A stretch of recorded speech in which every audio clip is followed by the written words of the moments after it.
Hello guys, good morning, good afternoon, good evening. I am C Satyaranjan Swain. तो चलो, आज आपका जो भी क्वेश्चन आंसर का सीरीज चल रहा था, आज जो सीरीज रहेगा इसमें मेनली रहेगा कि प्लेस ऑफ सप्लाई एंड आपका दूसरा रहेगा टाइम ऑफ सप्लाई।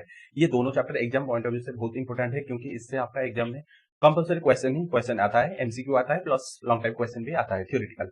तो चलो, बिना कोई देरी से इसको शुरू कर देते हैं। और एक बात है, ये जो पीडीएफ है, जैसे ये इंस्टीट्यूट साइट में भी है, अगर आपको इंस्टीट्यूट साइट में नहीं मिल रहा है तो हमारा जो भी टेलीग्राम चैनल है उससे आप डाउनलोड कर लीजिए, उसका लिंक डिस्क्रिप्शन बॉक्स में आप लोगों को मिल जाएगा। और एक बात है, आप हमारा जो भी चैनल है उसको सब्सक्राइब कर लीजिए, सीए सत्यरंजन स्वाई, क्योंकि आगे जो भी वीडियो आएगा आपके बेनिफिट के लिए है, तो आप सब्सक्राइब कर लीजिए एंड फ्रेंड के साथ शेयर कर लीजिए, लाइक कर लीजिए। तो चलो, बिना कोई देरी से शुरू कर देते हैं। एंड ये जो प्लेस ऑफ सप्लाई चैप्टर है, इसमें बहुत सारा क्वेश्चन है, बट इलुस्ट्रेशन नहीं है, हम डायरेक्ट क्वेश्चन से शुरू करेंगे। ठीक है, place of supply chapter direct question से शुरू करेंगे। तो आ जाइए, हम डायरेक्ट क्वेश्चन को चलते हैं बिना कोई देरी से। तो यहाँ पे है टेस्ट योर नॉलेज का पहला क्वेश्चन है, आप भी पढ़िए मेरे साथ। हम शुरू करते हैं यहाँ से। In case of domestic supply, what is the place of supply of where the goods removed. तो यहाँ पे अगर डोमेस्टिक सप्लाई करते हैं तो वहां पे प्लेस ऑफ सप्लाई क्या रहेगा फॉर गुड्स के केस में, तो उसके लिए हम रेफर करेंगे section number 10 of IGST act. तो एक चीज आप याद रखिए, यहाँ पे आप गलती से भी सीजीएसटी एक्ट नहीं लिखना है, यहाँ पे आईजीएसटी एक्ट लिखना है, क्योंकि ये जो प्लेस ऑफ सप्लाई चैप्टर आपका आईजीएसटी एक्ट का है। तो आपका जो भी क्वेश्चन आएगा वहां पे लिखना है आपको आईजीएसटी एक्ट 2017। ठीक है, यहाँ पे अगर गलती करेंगे तो मार्क यहाँ पे कट सकता है, तो इसलिए आईजीएसटी एक्ट 2017 का सेक्शन नंबर 10 बोल रहा है, अगर कोई भी गुड्स अगर वहां पे रिमूव होता है तो वहां पे प्लेस ऑफ सप्लाई क्या लेंगे, तो जो भी स्टेट में वहां पे टर्मिनेट होता है। ठीक है, जब डिलीवरी होता है वहां पे, जहाँ पे टर्मिनेट होता है at the time of delivery to the recipient, जहाँ पे टर्मिनेट होगा, एंड डिलीवरी किसको देने के लिए, रेसिपिएंट को देने के लिए, जहाँ पे टर्मिनेट होगा वहां पे हम उसको मानेंगे प्लेस ऑफ सप्लाई जिस भी स्टेट में होगा। ठीक है, ये था क्वेश्चन नंबर 1, मीन्स टर्मिनेशन के टाइम होगा। उसके बाद सेकंड क्वेश्चन दिया है कि what will be the place of supply if the goods are delivered by supplier to another person on the direction of the third person। तो यहाँ पे अगर क्या होगा प्लेस ऑफ सप्लाई, अगर यहाँ पे कोई भी गुड्स डिलीवर होता है, ठीक है, गुड्स के टाइम सेक्शन नंबर 10 आपको रेफर करना है। अगर कोई भी यहाँ पे गुड्स डिलीवर होगा to the supplier, supply deliver करेगा by the supplier on the direction of the third person, तो यहाँ पे प्लेस ऑफ सप्लाई क्या लेंगे, तो यहाँ पे प्लेस ऑफ सप्लाई लेंगे जो भी प्लेस ऑफ बिजनेस है किसका, थर्ड पर्सन का। तो थर्ड पर्सन का जो भी प्लेस ऑफ बिजनेस जहाँ पे है तो उसको हम मानेंगे प्लेस ऑफ सप्लाई। तो यहाँ पे हम थर्ड पर्सन, जो भी अनदर पर्सन जिसको बोलते हैं, ये जो थर्ड पर्सन का प्लेस जिसका डायरेक्शन में यहाँ पे सप्लाई होता है, इसको बोलते हैं bill to ship to material. ठीक है, बिल टू शिप टू, एक पर्सन का नाम में बिल होता है, उसमें शिप होता है, और एक पर्सन को तो यहाँ पे बोलते हैं bill to ship to material. And यहाँ पे जो भी थर्ड पर्सन है उसका प्लेस को मानेंगे प्लेस ऑफ सप्लाई। ठीक है, प्लेस ऑफ सप्लाई मानेंगे थर्ड पर्सन का प्लेस जहाँ पे है, प्लेस ऑफ बिजनेस। उसके बाद है what is the place of supply where the goods और services are supplied on board a conveyance such as a vessel, aircraft and a train और ए मोटर व्हीकल। तो यहाँ पे क्या होगा place of supply, place of supply यहाँ पे दोनों पूछ लिया, गुड्स एंड सर्विसेज बोल दिया है। ठीक है, गुड्स एंड सर्विसेज बोल दिया है। ठीक है, गुड्स एंड सर्विसेज बोल दिया, तो यहाँ पे दो टाइप्स बताना पड़ेगा, गुड्स के लिए सेक्शन नंबर 10 एंड सर्विसेज के लिए एक ही कंट्री के अंदर हम मानेंगे कि इंडिया में है दोनों, तो इसलिए हम सेक्शन नंबर 12 देखेंगे। तो अगर आप कोई भी गुड्स बोर्ड करते हैं ऑन ए कन्वेंस, तो वहां पे हम क्या मानेंगे, पहले गुड्स के लिए मानेंगे क्या, जब आप टेकन, ठीक है, गुड्स देते हैं बोर्ड में, ठीक है, कन्वेंस में जब गुड्स देते हैं तो वहां पे जो भी प्लेस ऑफ सप्लाई होता है वहां पे मानेंगे प्लेस ऑफ सप्लाई। ठीक है, जब गुड्स देते हैं किसको, बोर्ड में, ठीक है, जहां पे जो गुड्स वो लोड होता है, जहां पे किसमें, ये जो कन्वेंस में, तो वहां पे मानेंगे place of supply. And services के लिए क्या मानेंगे, जो फर्स्ट शेड्यूल पॉइंट ऑफ डिपैरेचर, ठीक है, फर्स्ट शेड्यूल पॉइंट ऑफ डिपैरेचर, तो वहां पे मानेंगे सर्विसेज के लिए प्लेस ऑफ सप्लाई। ठीक है, प्लेस ऑफ सप्लाई मानेंगे फर्स्ट शेड्यूल पॉइंट ऑफ डिपैरेचर।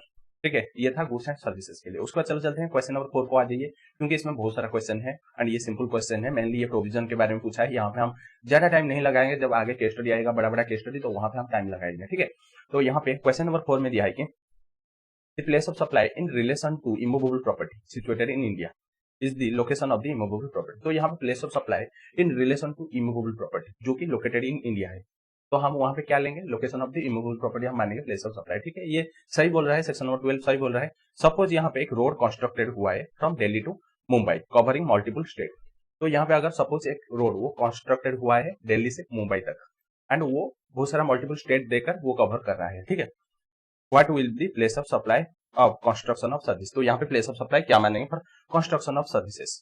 तो मेनली तो अगर कोई place of supply in case of immovable property, तो वहां पे location of the immovable property को हम मानेंगे प्लेस ऑफ सप्लाई, यहाँ पे वही बोल दिया। बट अगर यहाँ पे location of the immovable property in India में अगर मोर देन वन स्टेट में अगर कवर होता है, तो वहां पे हम प्रोपोर्शन करेंगे। ठीक है, प्रोपोर्शन करेंगे। प्रोपोर्शन कैसे करेंगे, आज पर देयर जो भी वैल्यू होगा एंड जो भी यहाँ पे एरिया ऑफ सर्विसेज, तो यहाँ पे जो भी सर्विसेज हुआ है वैल्यू ऑफ सर्विसेज के हिसाब से यहाँ पे प्रोपोर्शन करेंगे ईच स्टेट को, ठीक है, ईच स्टेट को हम यहाँ पे प्रोपोर्शनेट करेंगे। उसके बाद प्रोपोर्शन कैसे करेंगे, ठीक है, प्रोपोर्शन कैसे करेंगे, तो एग्रीमेंट अगर होगा तो वहां पे उसी हिसाब से प्रोपोर्शन करेंगे, अगर एग्रीमेंट नहीं है तो रीजनेबल बेसिस में यहाँ पे प्रोपोर्शन करना पड़ेगा बिटवीन द स्टेट। एंड यहाँ पे एक रूल नंबर 4 बोलता है कि यहाँ पे कैसे हम प्रोपोर्शन करेंगे। तो प्रोपोर्शन करने के लिए हम देखेंगे बेसिस, बेसिस कैसे लिखेंगे, जो भी बेसिस लेंगे area of construction covering under each state, ठीक है, एरिया ऑफ कंस्ट्रक्शन जो भी रोड गया है तो lying on the different state, तो वहां पे देखेंगे कितना स्टेट ये कवर हुआ है, तो उसी स्टेट के हिसाब से हमको यहाँ पे प्रोपोर्शनेट करना पड़ेगा ये जो वैल्यू ऑफ सर्विसेज, ठीक है, value of services each state को हम यहाँ पे प्रोपोर्शनेट करेंगे। रूल नंबर 4 ये बोल रहा है। उसको चलो चलते हैं question number 5। What would be the place of supply? What would be the place of supply of services provided by an event management company? वो एक इवेंट मैनेजमेंट कंपनी दे रहा है for organising a sporting event for a sports federation which is held in multiple states. तो यहाँ पे क्या होगा place of supply in case of एक इवेंट मैनेजमेंट कंपनी, वो कौन सा सर्विस दे रहा है, एक organizing of a sporting event service दे रहा है एंड वो बहुत सारा स्टेट में मल्टीपल स्टेट में हेल्ड हो रहा है, ठीक है।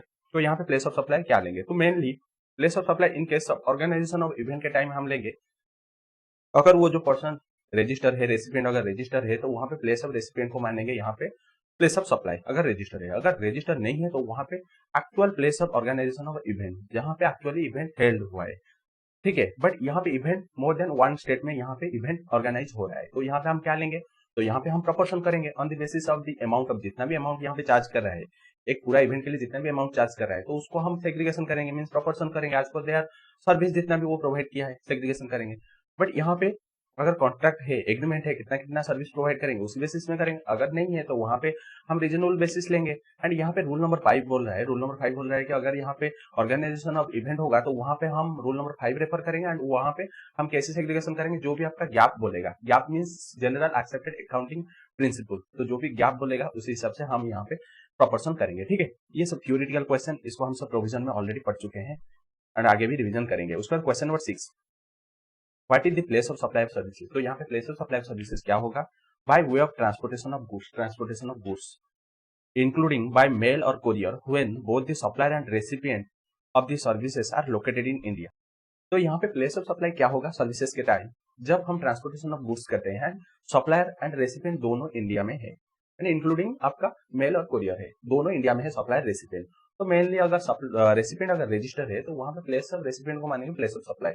अगर यहाँ पे रजिस्टर नहीं है, जब हम गुड्स टेकन टू दी जो भी ट्रांसपोर्टेशन मींस जो भी व्हीकल को हम जब गुड्स देते हैं तो वहां पे हम मानेंगे प्लेस ऑफ सप्लाई, ठीक है, प्लेस ऑफ सप्लाई। अगर आउटसाइड इंडिया में अगर यहाँ पे प्लेस ऑफ सप्लाई अगर हम आउटसाइड इंडिया यहाँ पे सप्लाई करेंगे, ठीक है, तो वहां पे जो भी डेस्टिनेशन ऑफ गुड्स जहाँ पे जाता है ये जो गुड्स, तो वहां पे मानेंगे place of supply. Mainly register अगर होगा प्लेस ऑफ रेसिपिएंट, अगर रजिस्टर नहीं होगा प्लेस ऑफ सप्लाई। अगर प्लेस ऑफ सप्लाई नहीं है, जब गुड्स देते हैं किसको, लोड करते हैं इन दी कन्वेंस, एंड अगर ये आउटसाइड इंडिया जाता है तो वहां पे डेस्टिनेशन मींस आउटसाइड इंडिया में मानेंगे हम यहाँ पे उसका प्लेस ऑफ सप्लाई, ठीक है।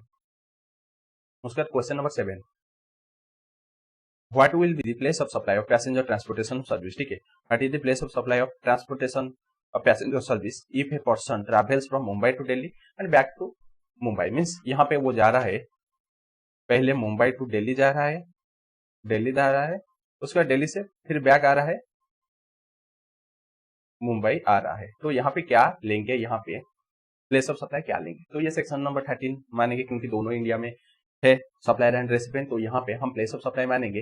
पहले तो जो भी पैसेंजर ट्रांसपोर्टेशन सर्विस में जब पर्सन जहाँ पे वो क्या करते हैं, जहाँ पे वो एम्बार्क्स करता है, ठीक है, जहाँ पे वो एम्बार्क्स करता है मीन्स वो चढ़ता है गाड़ी में, तो वहां पे मानेंगे, यहाँ पे तो गाड़ी नहीं है, वो मेनली एयरक्राफ्ट में जाता है या एयरलाइन में जाता है, तो वहां पे जहां से वो चढ़ता है गाड़ी में एम्बार्क्स करता है, तो वहां पे मानेंगे प्लेस ऑफ सप्लाई। मीन्स यहाँ पे मुंबई मानेंगे प्लेस ऑफ सप्लाई पहला सिचुएशन के लिए, एंड दूसरा सिचुएशन के लिए दिल्ली मानेंगे, जब बैक करता है मुंबई को तो वहां पे दिल्ली मानेंगे, एंड यहाँ पे जब बैक करता है मुंबई से Delhi and back to Mumbai, तो वहां पे हम सेपरेट जर्नी मानेंगे, ठीक है, सेपरेट जर्नी मानेंगे, इसको एक जर्नी नहीं मानेंगे, सेपरेट जर्नी मानेंगे एंड दो प्लेस ऑफ सप्लाई होगा, पहले केस में मुंबई होगा, दूसरा सिचुएशन में होगा दिल्ली, ठीक है। ये था क्वेश्चन नंबर 7।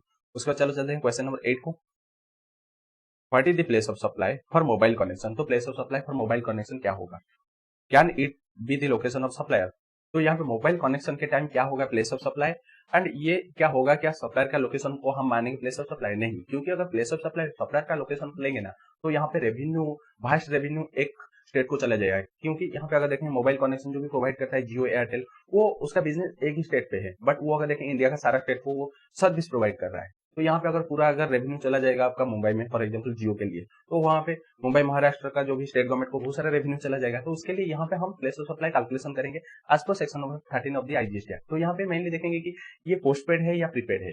अगर पोस्टपेड होगा तो वहाँ पे जो भी देखेंगे एड्रेस है किसका, रेसिडेंट का एड्रेस, बिलिंग एड्रेस, तो वहाँ पे मानेंगे प्लेस ऑफ सप्लाई। अगर प्रीपेड होगा तो वहाँ पे क्या होगा, प्रीपेड के सिचुएशन में 3 कंडीशन देखेंगे। पहला 3 टाइप्स देखेंगे। पहला प्रीपेड में देखेंगे अगर यहाँ पे सेलिंग एजेंट के थ्रू आप सर्विस दे रहे हैं तो वहाँ पे जो भी location of the selling agent हम मानेंगे प्लेस ऑफ सप्लाई। उसके बाद अगर आप वाउचर या प्री पेमेंट कर रहे हैं तो वहाँ पे जहाँ पे भी वाउचर सोल्ड हो रहा है या प्री पेमेंट जहाँ पे भी रिसीव हो रहा है तो वहाँ पे हम मानेंगे प्लेस ऑफ सप्लाई। उसके बाद अदर सिचुएशन में जो भी location of the recipient on the record of the supply तो उसको मानेंगे हम place of supply other situation में। उसके बाद और एक सिचुएशन अभी क्या हो रहा है कि हम ई पेमेंट सब कुछ कर रहे हैं, ठीक है, इंटरनेट पेमेंट कर रहे हैं या ई वाउचर सब अभी रिचार्ज कर रहे हैं, तो वहाँ पे प्लेस ऑफ सप्लाई क्या लेंगे, तो प्लेस ऑफ सप्लाई वही होगा जो भी रेसिपिएंट का एड्रेस, जैसे आप फोन पे या गूगल पे से आप पेमेंट कर रहे हैं तो वहाँ पे जो भी फोन पे या गूगल पे का यूपीआई एड्रेस जहाँ पे होगा तो वो तो रिकॉर्ड किसके पास रहेगा, ये रिकॉर्ड रहेगा आपका जो भी जिसका आप पेमेंट कर रहे हैं, रिचार्ज कर रहे हैं, फॉर एग्जाम्पल जियो का, तो उसके पास आपका रिकॉर्ड रहेगा। तो रेसिपिएंट का address records on the supplier के पास जो भी रिकॉर्ड है तो उसके हिसाब से यहाँ पे प्लेस ऑफ सप्लाई रहेगा, मींस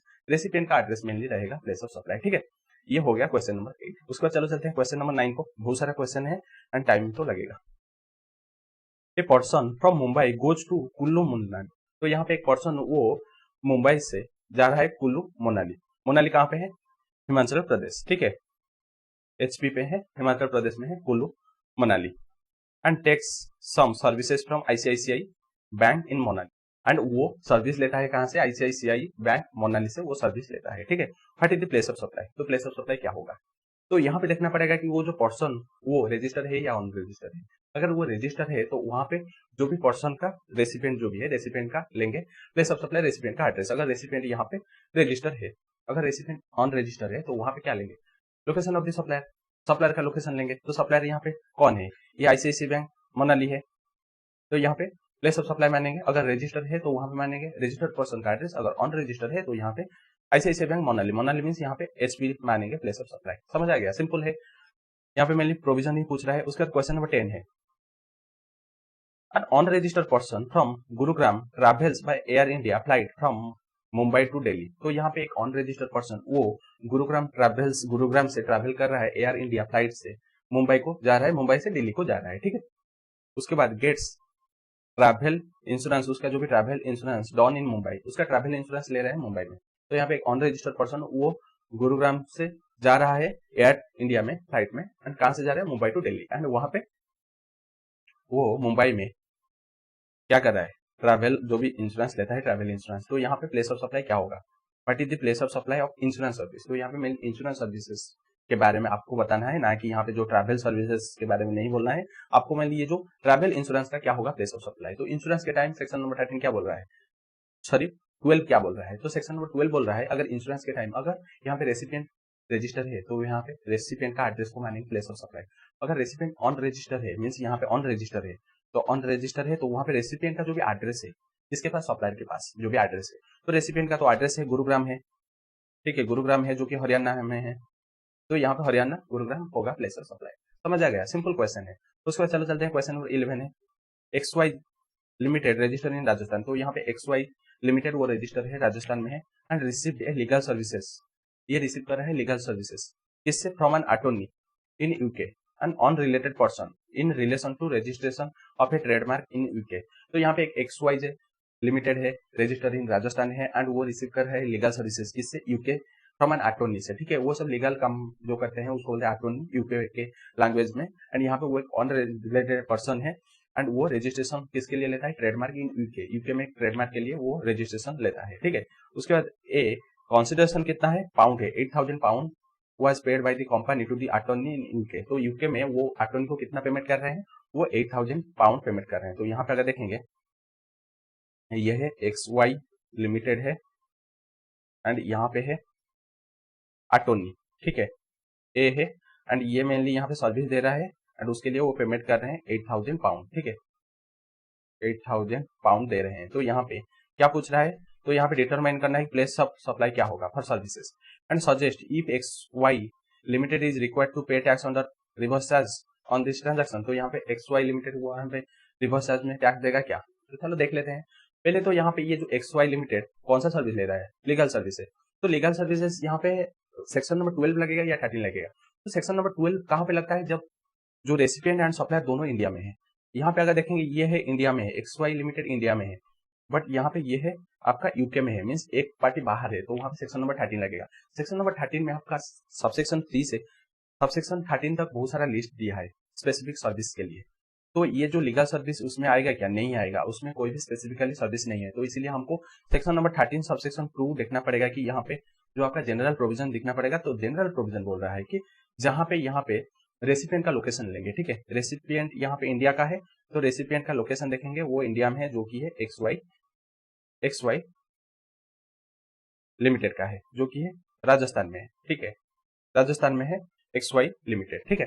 उसके बाद ये हो गया। उसके बाद अगर देखेंगे सेक्शन नंबर 7 में अगर आप इंपोर्ट ऑफ सर्विस करेंगे from on related person and यहाँ पे आप पेमेंट कर रहे हैं कंसीडरेशन, तो यहाँ पे उसको सप्लाई मानेंगे, ये सप्लाई है, ठीक है, ये भी सप्लाई है, तो सेक्शन नंबर 7 बोल रहा है सप्लाई है। एंड RCM में अगर देखेंगे यहाँ पे अगर कोई इंपोर्ट करेंगे तो वहाँ पे एक पर्सन वो जो ऑन रिलेटेड पर्सन है एंड वो कहाँ पे है? वो नॉन टैक्सेबल टेरिटोरी में है, तो यहाँ पे ये नॉन टैक्सेबल टेरिटोरी में है, एंटिटी में है, एंड ये टैक्सेबल टेरिटोरी में है, ठीक है, टैक्सेबल टेरिटोरी में है, तो वहाँ पे RCM लगेगा। जो भी रेसिपिएंट वो टैक्स भरेगा RCM में, ठीक है, वो RCM में टैक्स भरेगा, यहाँ पे RCM में XY लिमिटेड RCM में टैक्स भरेगा, ठीक है। ये था क्वेश्चन नंबर 11। तो चलो क्वेश्चन नंबर 12 को चलते हैं। क्वेश्चन नंबर 12 दिया है कि Damini industries has recruited super event private limited. तो यहाँ पे दामनी इंडस्ट्रीज वो रिक्रूट कर रहा है super event private limited an event management company of Gujarat for organising the grand party for the launch of its new product at Bangalore. तो यहाँ पे वो एक इवेंट मैनेजमेंट का सर्विस कंपनी से वो एग्रीमेंट करता है, जो कि गुजरात का है, एंड वो ऑर्गेनाइज करेगा एक ग्रैंड पार्टी किसके लिए? एक प्रोडक्ट लॉन्च के लिए, न्यू प्रोडक्ट लॉन्च के लिए। कहाँ पे पार्टी करेगा? यहाँ पे बैंगलोर में, ठीक है। ये है जो दामनी इंडस्ट्री वो है नहीं दिया है, बट ये है जो भी सर्विस सप्लाई करेगा यहाँ पे, जो सुपर इवेंट का जो भी लोकेशन है गुजरात है। एंड दामनी इंडस्ट्री कहाँ पे है? वो है Damini industry is registered in Mumbai, ठीक है। Determine the place of supply of services provided by super event private limited to Damini industries. उसके बाद will your answer be different if the product launch party is organise in Dubai. उसके बाद आपका answer different होगा क्या अगर वो जो प्रोडक्ट लॉन्च पार्टी अगर दुबई में होगा? तो चलो यहाँ पे थोड़ा मैं आपको बता देता हूँ डायग्रामेटिकली क्या होगा। तो यहाँ पे मेनली सप्लायर है, कौन है? सुपर इवेंट है, सप्लायर है, ठीक है। रेसिपिएंट कौन है? ये जो दामनी लिमिटेड है रेसिपिएंट, ठीक है, ये है सप्लायर एंड ये है रेसिपिएंट, ठीक है। एंड ये मेनली सर्विस सप्लाई कर रहा है इवेंट मैनेजमेंट का सर्विस। एंड ये जो रेसिपिएंट कहाँ पे है? रेसिपिएंट महाराष्ट्र में है, एंड सप्लायर कहाँ पे है? सप्लायर है गुजरात में है, सप्लायर गुजरात में है। एंड यहाँ पे पार्टी कहाँ पे लोकेशन होगा? लोकेशन ऑफ द पार्टी है बैंगलोर। एंड दूसरा सिचुएशन दिया है कि अगर पार्टी होगा दुबई में तो क्या होगा? तो यहाँ पे जब इवेंट मैनेजमेंट का सर्विस जब देता है कोई भी पर्सन, एंड वहां पे क्या लेंगे? Place of supply. तो प्लेस ऑफ सप्लाई लेंगे, जो भी पर्सन रजिस्टर अगर होगा, रेसिपिएंट अगर रजिस्टर होगा तो प्लेस ऑफ रेसिपिएंट लेंगे, ठीक है, प्लेस ऑफ रेसिपिएंट लेंगे। अगर वो ऑन रजिस्टर है तो वहां पे देखें कहाँ पे इवेंट ऑर्गेनाइज हो रहा है। तो यहाँ पे ये जो रेसिपिएंट है दामनी लिमिटेड, ये महाराष्ट्र में रजिस्टर है, तो हम प्लेस ऑफ सप्लाई ले लेंगे यहाँ पे महाराष्ट्र, ठीक है। वहां पे प्लेस ऑफ इवेंट कोई भी यूज नहीं है, प्लेस ऑफ इवेंट कोई भी यूज नहीं है। अगर ऑन रजिस्टर होता तो प्लेस ऑफ इवेंट देखते, ठीक है। यहाँ पे महाराष्ट्र होगा प्लेस ऑफ सप्लाई। उसके बाद सेकंड सिचुएशन में पूछा है अगर यहाँ पे दुबई में होगा तो भी कोई भी यहाँ पे चेंज नहीं होगा, वही प्लेस ऑफ सप्लाई होगा महाराष्ट्र में। तो दोनों सिचुएशन में आपका महाराष्ट्र में होगा, दुबई का कोई भी यूज नहीं है, चाहे दुबई हो, फ्रांस हो या बैंगलोर हो, कहाँ पे भी हो, उससे कोई मतलब नहीं है। इवेंट आपका जो भी रजिस्टर रेसिपिएंट है उसका लोकेशन ले लेंगे, ठीक है। ये था क्वेश्चन नंबर 12। उसके बाद चलो चलते हैं क्वेश्चन नंबर 13 को। क्वेश्चन नंबर 13 दिया है कि प्रियंक सेल्स ऑफ पुणे महाराष्ट्र। तो यहाँ पे प्रियंक सेल्स ऑफ पुणे महाराष्ट्र वो enter into an agreement to sell goods to Brist enterprises of Bareilly Uttar Pradesh. तो यहाँ पे प्रियंक सेल्स ऑफ पुणे महाराष्ट्र वो एंटर करता है एग्रीमेंट में, वो सेल करने के लिए गुड्स किसको? Breast enterprises of Bareilly Uttar Pradesh UP में।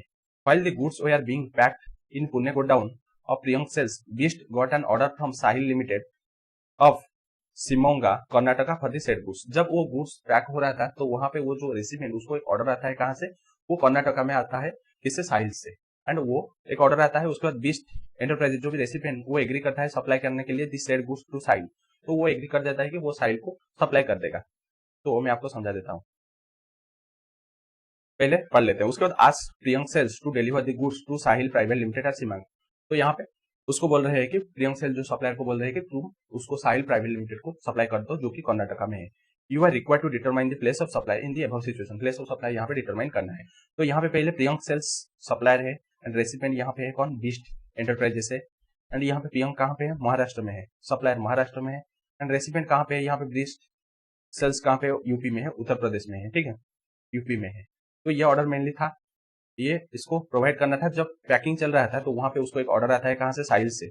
साहिल जो की है कहाँ पे है, साहिल आपका कर्नाटका में है, कर्नाटका में है। तो ये बोल रहा है कि इसको ऑर्डर कर दीजिए, ठीक है, साहिल को ऑर्डर कर दीजिए। और ये भी ऑर्डर कर दिया है। तो यहाँ पे क्या मानेंगे, प्लेस ऑफ सप्लाई। तो प्लेस ऑफ सप्लाई अगर देखेंगे यहाँ पे ये प्रोवाइड कर रहा है प्रियंक सेल्स साहिल प्राइवेट लिमिटेड को सप्लाई कर रहे हैं। बट यहाँ पे हम लोकेशन लेंगे जो भी थर्ड पर्सन जिसके डायरेक्शन में यहाँ पे सप्लाई हो रहा है। तो यहाँ पे लेंगे बीस्ट एंटरप्राइजेस यूपी लेंगे, पहला सिचुएशन में यूपी लेंगे, बरेली लेंगे place of supply, UP Bareilly लेंगे प्लेस ऑफ सप्लाई। उसके बाद सेकंड एक ट्रांजैक्शन हुआ है इन दोनों के बिटवीन, ये जो Beast enterprises and Sahil enterprises के बिटवीन। तो यहाँ पे क्या मानेंगे, प्लेस ऑफ सप्लाई। तो प्लेस ऑफ सप्लाई ऑब्वियसली जहाँ पे गुड्स टर्मिनेट होता है for deliver to the recipient, तो यहाँ पे टर्मिनेट होता है कहाँ पे, ये जो साहिल एंटरप्राइजेस के पास कर्नाटका में। तो यहाँ पे सेकंड सिचुएशन में हम प्लेस ऑफ सप्लाई मानेंगे ये जो शिमोंगो कर्नाटका, ठीक है, शिमोंगो कर्नाटका मानेंगे सेकंड सिचुएशन में उसका प्लेस ऑफ सप्लाई, ठीक है। ये दो यहाँ पे ट्रांजैक्शन हो जाता है, यानी ये bill to ship to model का एग्जांपल से, ठीक है। उसका चलो चलते हैं क्वेश्चन नंबर 14 को आ जाइए। यह है Musicara private limited, Musicara private limited owned by Nitish Dani, एक फेमस क्लासिकल सिंगर। तो यहाँ पे म्यूजिकरा प्राइवेट लिमिटेड वो ओन कर रहा है बाय नीतीश दानी, एक famous classical singer. Wishes to organize a Nitish Dani music concert in Gurugram Haryana. तो वो यहाँ पे विश कर रहा है ऑर्गेनाइज करने के लिए एक नीतीश दानी म्यूजिक कॉन्सर्ट करके नाम उसका, वो ऑर्गेनाइज कहाँ पे करेगा, गुरुग्राम हरियाणा में ऑर्गेनाइज करने के लिए वो एग्रीमेंट करता है। उसके बाद म्यूजिकरा प्राइवेट लिमिटेड वो रजिस्टर कहाँ पे है, लुधियाना पंजाब में। तो म्यूजिकरा जो भी यहाँ पे सप्लायर है वो रजिस्टर कहाँ पे है, वो पंजाब में रजिस्टर है, लुधियाना पंजाब में। वो एंटर करता है into a contract with an event management company, event management company के साथ वो कॉन्ट्रैक्ट करता है जो कि है Supriya private limited, register in Delhi. तो रजिस्टर है दिल्ली में है, for organising the said music concert at an agreed consideration है 10 लाख। तो यहाँ पे ये मेनली एंटर करता है कौन, ये जो इवेंट मैनेजमेंट कंपनी वो एंटर करता है सुप्रिया लिमिटेड के साथ जो कि रजिस्टर इन दिल्ली। एंड वो ऑर्गेनाइजिंग जो भी इवेंट करेगा, म्यूजिक कॉन्सर्ट करेगा, फॉर कंसिडरेशन कितना है, 10 लाख, ठीक है, 10 लाख। उसके बाद सुप्रिया प्राइवेट लिमिटेड वो बुक करता है एक launch of hotel at Dumdum Gurugram register in Haryana for the holding music concert for a lump sum consideration 4 lakh. तो यहाँ पे ये जो सुप्रिया प्राइवेट लिमिटेड वो एग्रीमेंट करता है एक होटल दमदम जो कि गुरुग्राम हरियाणा में है, पर वो उसको बुक करता है 4 लाख कंसिडरेशन में, ठीक है। यहाँ पे मैं आपको बता दूंगा, टेंशन मत लीजिए क्या क्या बोल रहा है। यहाँ पे 3 ट्रांजैक्शन हो रहा है, ठीक है, 3 ट्रांजैक्शन हो रहा है, उसको मैं बता दूंगा आप लोगों को। उसके बाद म्यूजिकरा प्राइवेट लिमिटेड ये क्या कर रहा है, वो फिक्सेस कर रहा है entry fee to the music concert 5000। तो वो एंट्री फी 5000 कर रहा है म्यूजिक कॉन्सर्ट का एंट्री फी। एंड 400 टिकट से सोल्ड हो रहा है, अब जो भी म्यूजिक कॉन्सर्ट का वो सोल्ड हो रहा है 400 ticket. You are required to determine the gross GST liability. यहाँ पे डिटरमाइन करना है कि ग्रॉस जीएसटी लाइबिलिटी क्या होगा in respect of the supplies involve in the given scenario. तो यहाँ पे आपको बताना है कि कितना होगा gross GST liability in the following supplies. Will your answer be different if the price पर टिकट इज फिक्स्ड 450। यहाँ पे आपका आंसर डिफरेंट होगा क्या, अगर प्राइस जो भी टिकट पहले 5000 था अगर यहाँ 450 हो जाएगा तो यहाँ पे आपका आंसर चेंज होगा क्या। Note rate of CGST 9% and IGST 18%। All the amount given above are exclusive of taxes wherever applicable. जहां पे एप्लीकेबल होगा तो वहां पे एक्सक्लूसिव ऑफ टैक्सेस, ठीक है। तो यहाँ पे मैं आपको, मेरे सामने क्वेश्चन है तो मैं आपको इसको समझा देता हूँ, ठीक है। तो यहाँ पे 3 ट्रांजैक्शन इन्वॉल्व है, ठीक है, 3 ट्रांजैक्शन इन्वॉल्व है। पहले तो ये जो मेन पार्टी है म्यूजिकरा, ठीक है, म्यूजिकरा लिमिटेड, ये म्यूजिकरा लिमिटेड ये पहले वो सप्लाई कर रहा है किसको, ये जो ऑडियंस को, ठीक है, ऑडियंस को वो सप्लाई कर रहे हैं, क्योंकि ऑडियंस को वो सप्लाई कर रहे हैं जहां पे वो 5000 एंट्री फी रखता है एंड यहाँ पे वो 400 टिकट सोल्ड कर रहा है, ठीक है। अगर देखें यहाँ पे 20 लाख है, ठीक है, 20 लाख है, ठीक है। एंड यहाँ पे म्यूजिकरा लिमिटेड कहाँ पे है, म्यूजिकरा लिमिटेड अगर देखेंगे वो कहाँ पे है, वो आपका होगा पंजाब में है, ठीक है, वो पंजाब में है। बट यहाँ पे ऑडियंस कहाँ का है, वो हरियाणा में है, क्योंकि वहां पे लुधियाना जो हरियाणा का गुरुग्राम में वहां पे होटल दमदम में होता है, तो ऑडियंस वही हरियाणा का रहेगा। उसका सेकंड ट्रांजैक्शन किसके बिटवीन होता है, तो यहाँ पे सेकंड ट्रांजैक्शन ये जो यहाँ पे सर्विस प्रोवाइड करेगा कौन है, Supriya private limited, Supriya private limited, Supriya private limited and इसके बिटवीन यहाँ पे ये जो म्यूजिकरा लिमिटेड, ठीक है, Supriya private limited and Musicara limited. तो यहाँ पे सुप्रिया प्राइवेट लिमिटेड वो दिल्ली का है, ठीक है, दिल्ली का है। एंड यहाँ पे म्यूजिक वो तो पंजाब का है, पंजाब का है। एंड यहाँ पे कॉन्सिडरेशन कितना है, 10 लाख है, ठीक है, 10 लाख है। और एक ट्रांजेक्शन हो रहा है किसके बिटवीन है, बिटवीन यहाँ पे होटल दमदम, ठीक है, दमदम जो कि है होटल डीडी HDD जो कि होटल दमदम है, बिटवीन ये जो Supriya private limited, Supriya private limited between. तो सुप्रिया प्राइवेट लिमिटेड दिल्ली का है एंड ये होटल दमदम किसका है, यहाँ पे हरियाणा का है। एंड यहाँ पे अमाउंट कितना है, 4 लाख है। तो यहाँ पे तीनों सिचुएशन में आपको बोलना है क्या होगा प्लेस ऑफ सप्लाई। तो पहले देख लेते हैं यहाँ पे ये जो पंजाब ये मेनली कौन सा सर्विस दे रहा है, यहाँ पे इवेंट का सर्विस प्रोवाइड कर रहा है, ठीक है, इवेंट का सर्विस प्रोवाइड कर रहा है। तो इवेंट का सर्विस प्रोवाइड कर रहा है, तो यहाँ पे इवेंट जब सर्विस प्रोवाइड करेंगे तो वहां पे एक्चुअल देखेंगे प्लेस ऑफ इवेंट कहाँ पे इवेंट हो रहा है। तो इवेंट अगर देखेंगे यहाँ पे हरियाणा में हो रहा है, ठीक है, यहाँ पे हरियाणा में इवेंट हो रहा है, ठीक है, इवेंट यहाँ पे हरियाणा में हो रहा है। बट यहाँ पे सप्लायर कहाँ का है, प्लेस ऑफ सप्लाई यहीं पे मानेंगे, location of the event, location of the event यहाँ पे हरियाणा में मानेंगे प्लेस ऑफ सप्लाई, ठीक है, प्लेस ऑफ सप्लाई मानेंगे। एंड यहाँ पे लोकेशन ऑफ द सप्लायर है पंजाब, पंजाब में वो सप्लायर है and recipient means place of supply है हरियाणा। तो यहाँ पे दो अलग अलग स्टेट में है, यहाँ पे इंटर स्टेट लग जाएगा, ठीक है, ये इंटर स्टेट है, इंटर स्टेट है, तो यहाँ पे आईजीएसटी लग जाएगा, ठीक है, आईजीएसटी लग जाएगा, आईजीएसटी लग जाएगा। आईजीएसटी कितना लगेगा, तो आईजीएसटी अगर देखेंगे 20 लाख है, ऑलरेडी हम कैलकुलेशन कर चुके हैं, 20 लाख मल्टीप्लाई हो जाएगा, आपका रेट क्या रहेगा 18% रहेगा। तो यहाँ पे कितना होगा, तो यहाँ पे 20 लाख मल्टीप्लाई हो जाएगा 18%, तो यहाँ पे 3,60,000 हो जाएगा, आईजीएसटी लगेगा, ठीक है, पहला सिचुएशन में। उसका सेकंड सिचुएशन चलते हैं, यहाँ पे ये मेनली कौन सा सर्विस प्रोवाइड कर रहा है, इवेंट मैनेजमेंट, ठीक है, ऑर्गेनाइजेशन ऑफ इवेंट का सर्विस प्रोवाइड कर रहा है। तो ऑर्गेनाइजेशन ऑफ इवेंट के केस में देखेंगे कि यहाँ पे ये जो इवेंट का सर्विस दे रहा है एंड यहाँ पे इवेंट जो भी सर्विस दे रहा है, यहाँ पे लिखेंगे रेसिपिएंट कौन है, ठीक है, यहाँ पे रेसिपिएंट कौन है, तो रेसिपिएंट ये जो म्यूजिक लिमिटेड है एंड ये रजिस्टर है, तो लोकेशन ऑफ द रेसिपिएंट मानेंगे। तो लोकेशन ऑफ द रेसिपिएंट यहाँ पे पंजाब, पंजाब को हम मानेंगे प्लेस ऑफ सप्लाई, ठीक है, प्लेस ऑफ सप्लाई मानेंगे पंजाब। एंड यहाँ पे recipient means place of supply होगा पंजाब एंड आपका लोकेशन ऑफ द सप्लायर है दिल्ली। तो दोनों अलग अलग स्टेट में है, यहाँ पे भी इंटरस्टेट होगा एंड आईजीएसटी लग जाएगा, ठीक है, यहाँ पे भी इंटरस्टेट होगा एंड आईजीएसटी लग जाएगा, इंटरस्टेट होगा एंड आईजीएसटी लग जाएगा। आईजीएसटी कितना लगेगा, वही 18% लगेगा 10 लाख के ऊपर। तो यहाँ पे क्या होगा 1,18,000, ठीक है, 1,18,000। उसके चलो चलते हैं थर्ड सिचुएशन देखते हैं। तो यहाँ पे मेनली ये कौन सा सर्विस दे रहा है, ये थर्ड सिचुएशन अगर देखेंगे ये मेनली सर्विस दे रहा है होटल अकोमोडेशन का सर्विस, ठीक है, होटल अकोमोडेशन का सर्विस दे रहा है।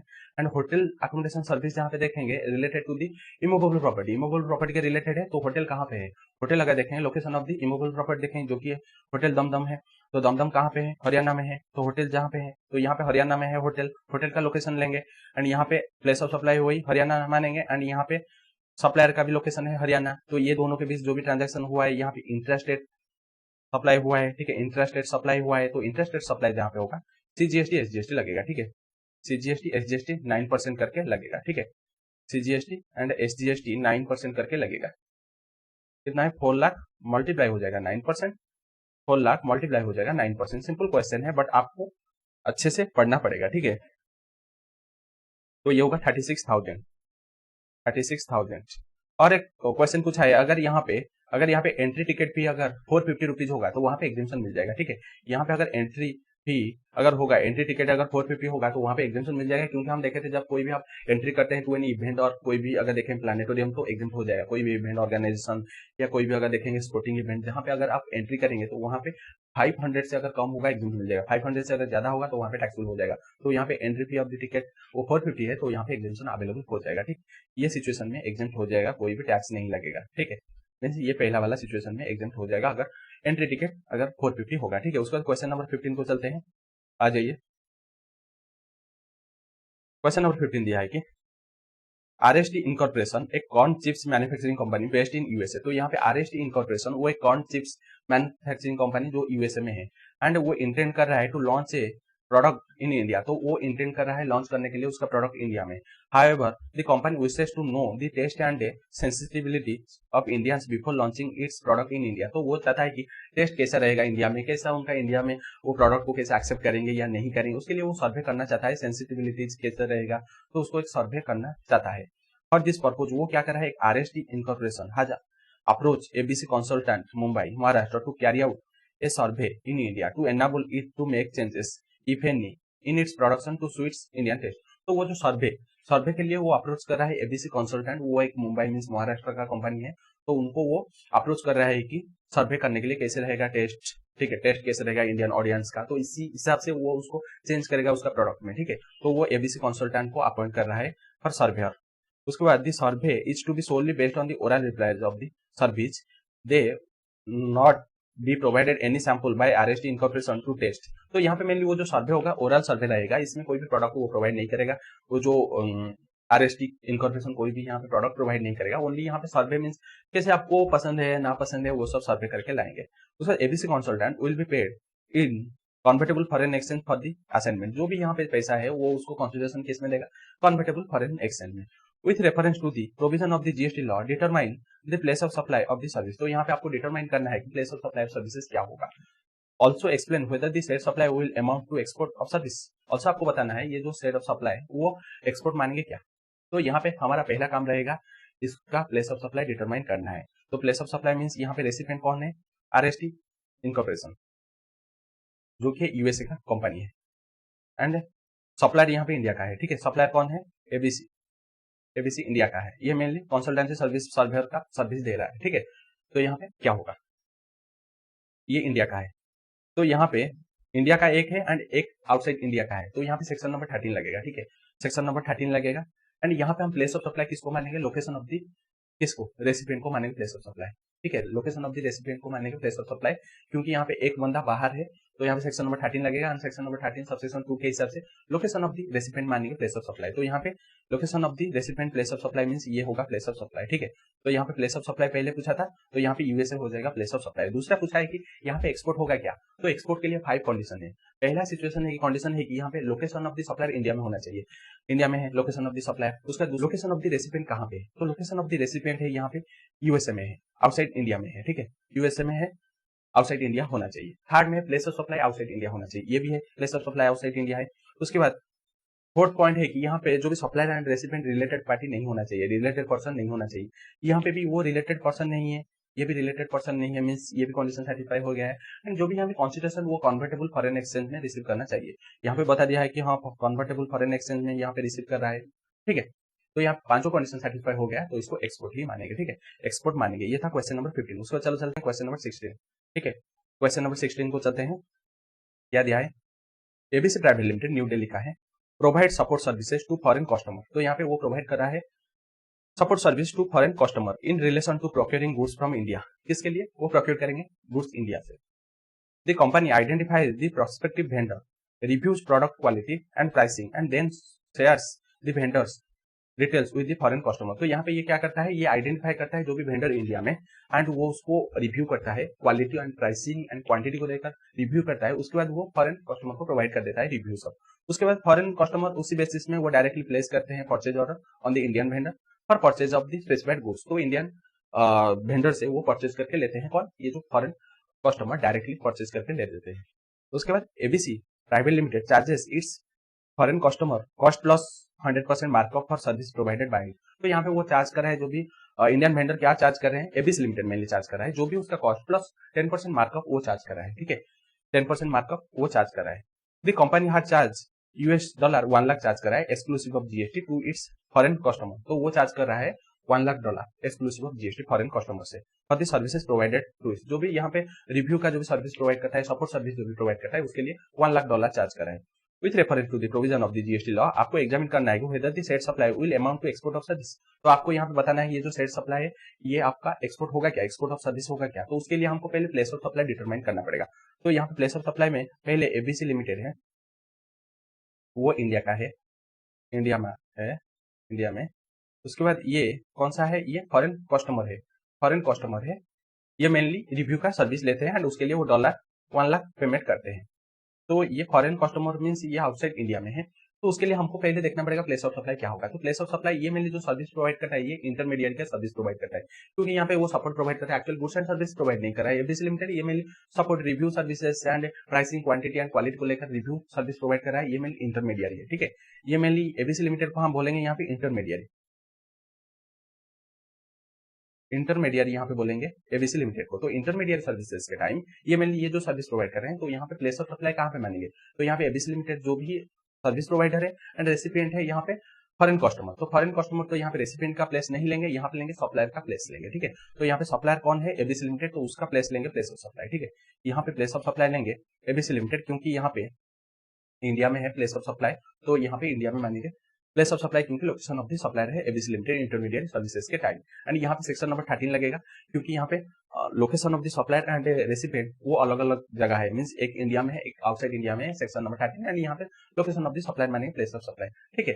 तो यहाँ पे देखेंगे एक्सपोर्ट है या नहीं है। तो एक्सपोर्ट के लिए 5 कंडीशन है। पहले मानेंगे सप्लायर का लोकेशन कहाँ पे, इंडिया में होना चाहिए, तो इंडिया में है, ठीक है। उसके सप्लायर ऑफ द रेसिपिएंट वो आउटसाइड इंडिया होना चाहिए, आउटसाइड इंडिया है फॉरेन कस्टमर। उसके बाद place of supply outside India होना चाहिए, बट प्लेस ऑफ सप्लाई यहाँ पे इंडिया में है, तो यहाँ पे ये कंडीशन सेटिस्फाई नहीं कर रहा है। उसके बाद फॉरेन जो भी कंसिडरेशन फॉरेन कन्वर्टेबल करेंसी में यहाँ पे रिसीव करना चाहिए, वो भी वो डॉलर में रिसीव करा है, ये वाला कंडीशन सही है। एंड रिलेटेड पार्टी नहीं होना चाहिए, वो भी सही है, बट यहाँ पे place of supply outside India होना चाहिए, बट इंडिया में है, ये वाला कंडीशन वो सेटिस्फाई नहीं कर पाया, तो इसलिए यहाँ पे एक्सपोर्ट नहीं होगा, ठीक है। ये एक्सपोर्ट नहीं होगा, ठीक है। तो चलो उसके बाद क्वेश्चन नंबर 17 को चलते, आ जाइए। क्वेश्चन नंबर 17 क्या दिया है, mister Murthy an unregistered person. तो यहाँ पे mister Murthy an unregistered person है, एंड वो रेसिडेंट पुणे महाराष्ट्र का है, एंड वो हायर करता है services of Sun limited and event management company. तो यहाँ पे जो कि रजिस्टर है दिल्ली में है, for organising a new product launch in Bengaluru Karnataka. यहाँ पे मिस्टर मूर्ति वो एक अनरजिस्टर्ड पर्सन है, एंड वो रेसिडेंट कहाँ का है, पुणे महाराष्ट्र का है, एंड वो सर्विस ले रहे हैं इवेंट मैनेजमेंट सर्विस ले रहे हैं, किससे, एक रजिस्टर्ड पर्सन जो कि दिल्ली में है। किसके लिए लेते हैं, for organising a new product, जो कि बेंगलुरु कर्नाटक में है। तो यहाँ पे डिटरमाइन करना है कि place of supply of services provided by Sun limited. तो यहाँ पे प्लेस ऑफ सप्लाई क्या होगा, तो पहले तो यहाँ पे मिस्टर मूर्ति है वो महाराष्ट्र में है, एंड यहाँ पे इवेंट मैनेजमेंट कंपनी कहाँ है, वो दिल्ली में है, ठीक है। सन लिमिटेड वो दिल्ली में है, वो मेनली सर्विस ले रहे हैं, एंड ये ऑन रजिस्टर है, मिस्टर मूर्ति वो ऑन रजिस्टर है, ठीक है। एंड कहाँ पे होगा, वो जो इवेंट मैनेजमेंट वो कर्नाटका बेंगलोर में होगा। तो यहाँ पे क्या होगा, प्लेस ऑफ सप्लाई। तो पहले सिचुएशन में प्लेस ऑफ सप्लाई के लिए देखेंगे, अगर रेसिपिएंट रजिस्टर है तो वहाँ पे लोकेशन ऑफ द रेसिपिएंट, अगर रेसिपिएंट ऑन रजिस्टर है तो वहाँ पे location of the event management, कहाँ पे इवेंट होल्ड हो रहा है, हेल्ड कहाँ पे हो रहा है। तो यहाँ पे तो ऑन रजिस्टर्ड पर्सन है, mister Murthy on registered person है, तो वहाँ पे देखें लोकेशन ऑफ द जो भी इवेंट हेल्ड हो रहा है, तो यहाँ पे लोकेशन ऑफ द इवेंट यहाँ पे कर्नाटका में हो रहा है, तो यहाँ पे प्लेस ऑफ सप्लाई मानेंगे कर्नाटक, ठीक है। प्लेस ऑफ सप्लाई मानेंगे कर्नाटका, क्योंकि यहाँ पे ऑन रजिस्टर है रेसिपिएंट, ठीक है, यहाँ पे होगा कर्नाटका। उसके बाद सेकंड सिचुएशन में दिया है कि क्या दिया है, what would be your answer if the product launch takes place in Bangkok. अगर यहाँ पे प्रोडक्ट लॉन्च होता है बैंकॉक में, मींस आउटसाइड इंडिया, अगर आउटसाइड इंडिया होगा तो वहां पे क्या होगा। तो यहाँ पे हम देखे थे, अगर यहाँ पे रेसिपिएंट आपका क्या है, रेसिपिएंट आपका ऑन रजिस्टर है, तो वहां पे हम लेंगे location of the event, but अगर लोकेशन अगर आउटसाइड होगा तो वहां पे ऑब्वियसली हम वही रेसिपिएंट का लोकेशन लेंगे, ठीक है। रेसिपिएंट का लोकेशन अगर आपका इवेंट अगर आउटसाइड इंडिया में होगा तो वहां पे हम लेंगे रेसिपिएंट का लोकेशन लेंगे, ठीक है। रेसिपिएंट का लोकेशन लेंगे, अगर वो ऑन रजिस्टर है तो भी हम रेसिपिएंट का लोकेशन लेंगे, ठीक है। तो ऑन रजिस्टर होगा तो भी हम रेसिपिएंट का लोकेशन लेंगे, तो यहाँ पे मानेंगे place of supply second situation में, क्योंकि यहाँ पे रेसिपिएंट ऑन रजिस्टर है तो भी चलेगा, बट यहाँ पे एक्चुअल जो इवेंट आउटसाइड इंडिया बैंकॉक में हो रहा है, तो यहाँ पे हम मानेंगे प्लेस ऑफ सप्लाई कहाँ पे मानेंगे, ये जो महाराष्ट्र मानेंगे, जो कि है पुणे महाराष्ट्र में है, ऑन रजिस्टर्ड पर्सन का रेसिपिएंट का। उसके बाद थर्ड सिचुएशन में दिया है कि what would be your answer if mister Murthy is a on registered person. तो आपका आंसर क्या होगा, अगर यहाँ पे मिस्टर मूर्ति वो एक registered person and product launch takes place कहाँ पे हो रहा है, बेंगलुरु एंड बैंकॉक। तो यहाँ पे अगर प्रोडक्ट आपका लॉन्च हो रहा है बेंगलुरु एंड बैंकॉक में, दो सिचुएशन, एंड मिस्टर मूर्ति एक रजिस्टर्ड पर्सन है, तो मिस्टर मूर्ति अगर यहाँ पे रजिस्टर बन जाते हैं ना, तो वहां पे रजिस्टर्ड पर्सन का हम लोकेशन ले लेंगे, ठीक है। रजिस्टर्ड पर्सन का लोकेशन ले लेंगे, एंड इरेस्पेक्टिव आपका इवेंट कहाँ पे हो रहा है उससे कोई मतलब नहीं है, हम दोनों सिचुएशन में मानेंगे रजिस्टर्ड पर्सन का लोकेशन, जो कि है रेसिपिएंट मिस्टर मूर्ति, जो कि दोनों सिचुएशन में यहाँ पे होगा महाराष्ट्र, ठीक है। महाराष्ट्र लेंगे दोनों सिचुएशन। उसके बाद चलो चलते हैं आपका question number 18। Mister Mahendra Goyal an interior decorator provides professional services to Mr. Harish Jain in relation to two of his immovable property। तो यहाँ पे mister Mahendra Goyal an interior decorator वो प्रोवाइड कर रहे हैं प्रोफेशनल सर्विसेज, किसको, मिस्टर हरीश जैन को, in relation to to immovable property. कहाँ गए हैं, determine the place of supply in the transaction below as per the provision of the GST law in the following independent situation. तो यहाँ पे आपको बताना है कि प्लेस ऑफ सप्लाई क्या होगा फॉलोइंग इंडिपेंडेंट ट्रांजैक्शन का, एंड यहाँ पे क्या होगा प्लेस ऑफ सप्लाई। यहाँ पे टेबुलर फॉर्म में दे दिया है, केस 1 2 दे दिया है, and location of the Mahendra Goyal यहाँ पे रेसिपिएंट है एंड सप्लायर है, सॉरी ये है सप्लायर, महेंद्र गोयल है सप्लायर, एंड यहाँ पे हरीश जैन है रेसिपिएंट है, हरीश जैन, ठीक है, एंड महेंद्र गोयल है सप्लायर। एंड यहाँ पे प्रॉपर्टी कहाँ पे है, न्यूयॉर्क एंड दूसरा है पेरिस फ्रांस, एंड यहाँ पे रेसिपिएंट का लोकेशन महाराष्ट्र एंड न्यूयॉर्क है, एंड दिल्ली है ये location of the Mahindra Goyal. तो यहाँ पे explain the relevant provision of the law support your conclusion, तो यहाँ पे प्रोविजन के हिसाब से आपको बताना है। तो पहला सिचुएशन में देखेंगे यहाँ पे इमूवेबल प्रॉपर्टी का, जब हम यहाँ पे अगर कोई भी सर्विस देंगे इमूवेबल प्रॉपर्टी के रिलेटेड, तो वहां पे लेंगे location of the immovable property, ठीक है, location of the immovable property. अगर location immovable property outside India में है तो वहां पे लोकेशन ऑफ द रेसिपिएंट का प्लेस लेंगे, ठीक है, लोकेशन ऑफ द रेसिपिएंट जो कि महाराष्ट्र में लेंगे। पहला सिचुएशन में लोकेशन ऑफ द रेसिपिएंट जो कि यहाँ पे प्लेस ऑफ सप्लाई लेंगे महाराष्ट्र में, ठीक है। उसके बाद सेकंड सिचुएशन है कि अगर यहाँ पे सप्लायर का लोकेशन इंडिया में है एंड रेसिपिएंट का लोकेशन आउटसाइड इंडिया में है, ठीक है, सप्लायर का लोकेशन इंडिया में है एंड रेसिपिएंट का लोकेशन आउटसाइड इंडिया में है, तो यहाँ पे क्या लेंगे, प्लेस ऑफ सप्लाई। तो यहाँ पे प्लेस ऑफ सप्लाई अगर रेसिपिएंट का लोकेशन आउटसाइड इंडिया में है तो वहां पे लेंगे location of the immovable property. Location of the immovable property कहाँ पे है, तो यहाँ पे location of the immovable property Paris France में है, तो यहाँ पे मानेंगे प्लेस ऑफ सप्लाई, ठीक है, यहाँ पे मानेंगे प्लेस ऑफ सप्लाई, ठीक है। ये होगा सेकंड सिचुएशन का आपका आंसर, ठीक है। उसके बाद चलो चलते हैं question number 19। Asha enterprises supplier of sewing machine is located in Kota Rajasthan. तो यहाँ पे आशा एंटरप्राइजेस वो मेनली सप्लाई कर रहा है सीविंग मशीन जो कि कोटा राजस्थान में है, and register for the purpose of GST in the said state, तो वो रजिस्टर है राजस्थान में, ठीक है। उसके बाद it receives order from deep traders located in Jalandhar Punjab and register for the purpose of GST in the said state. तो ये मैंने रिसीव कर रहा है ऑर्डर किससे, आपका डीप ट्रेडर से जो कि है पंजाब में है। तो अगर यहाँ पे देखेंगे तो ये है आशा एंटरप्राइजेस एई जो कि कहाँ पे है, ये है आपका राजस्थान में है, एंड यहाँ से वो ऑर्डर रिसीव कर रहा है, ठीक है, वो रिसीव कर रहा है ऑर्डर किससे, डीप ट्रेडर से, डीटी से वो रिसीव कर रहा है ऑर्डर। डीटी कहाँ पे है, ये है आपका पंजाब में है, ठीक है, पंजाब में है ये जो डीटी। उसके चलो चलते हैं, the order is for the supply of 100 sewing machine with an instruction to ship the sewing machine to Jyoti sons located in Patiala Punjab and register in the state for the purpose of GST. तो यहाँ पे वो जब वो order क्या हो रहा था, जब वो शिप हो रहा था तो वहां पे अलग एक डीप ट्रेडर को एक ऑर्डर आता है, कहाँ से वो आता है, एक ऑर्डर कहाँ से आता है, ज्योति सन से एक ऑर्डर आता है, ज्योति सन से जेएस से आता है जो कि पंजाब में है, ठीक है, पंजाब से है, सेम ऑर्डर आ रहा है एंड वो रजिस्टर भी पंजाब में है। उसके बाद क्या दिया है, Jyoti sons is a customer of Deep trader. तो यहाँ पे ज्योति सन्स वो कस्टमर है दीप ट्रेडर का है स्विंग मशीन में and being shift in the lorry by Asha enterprise. तो यहाँ पे वो बोल रहा है कि तुम डायरेक्ट ज्योति सन्स को तुम सप्लाई कर दो, तो यहाँ पे वो सप्लाई कर देता है ज्योति सन को क्योंकि ये बोलता है सप्लाई करने के लिए।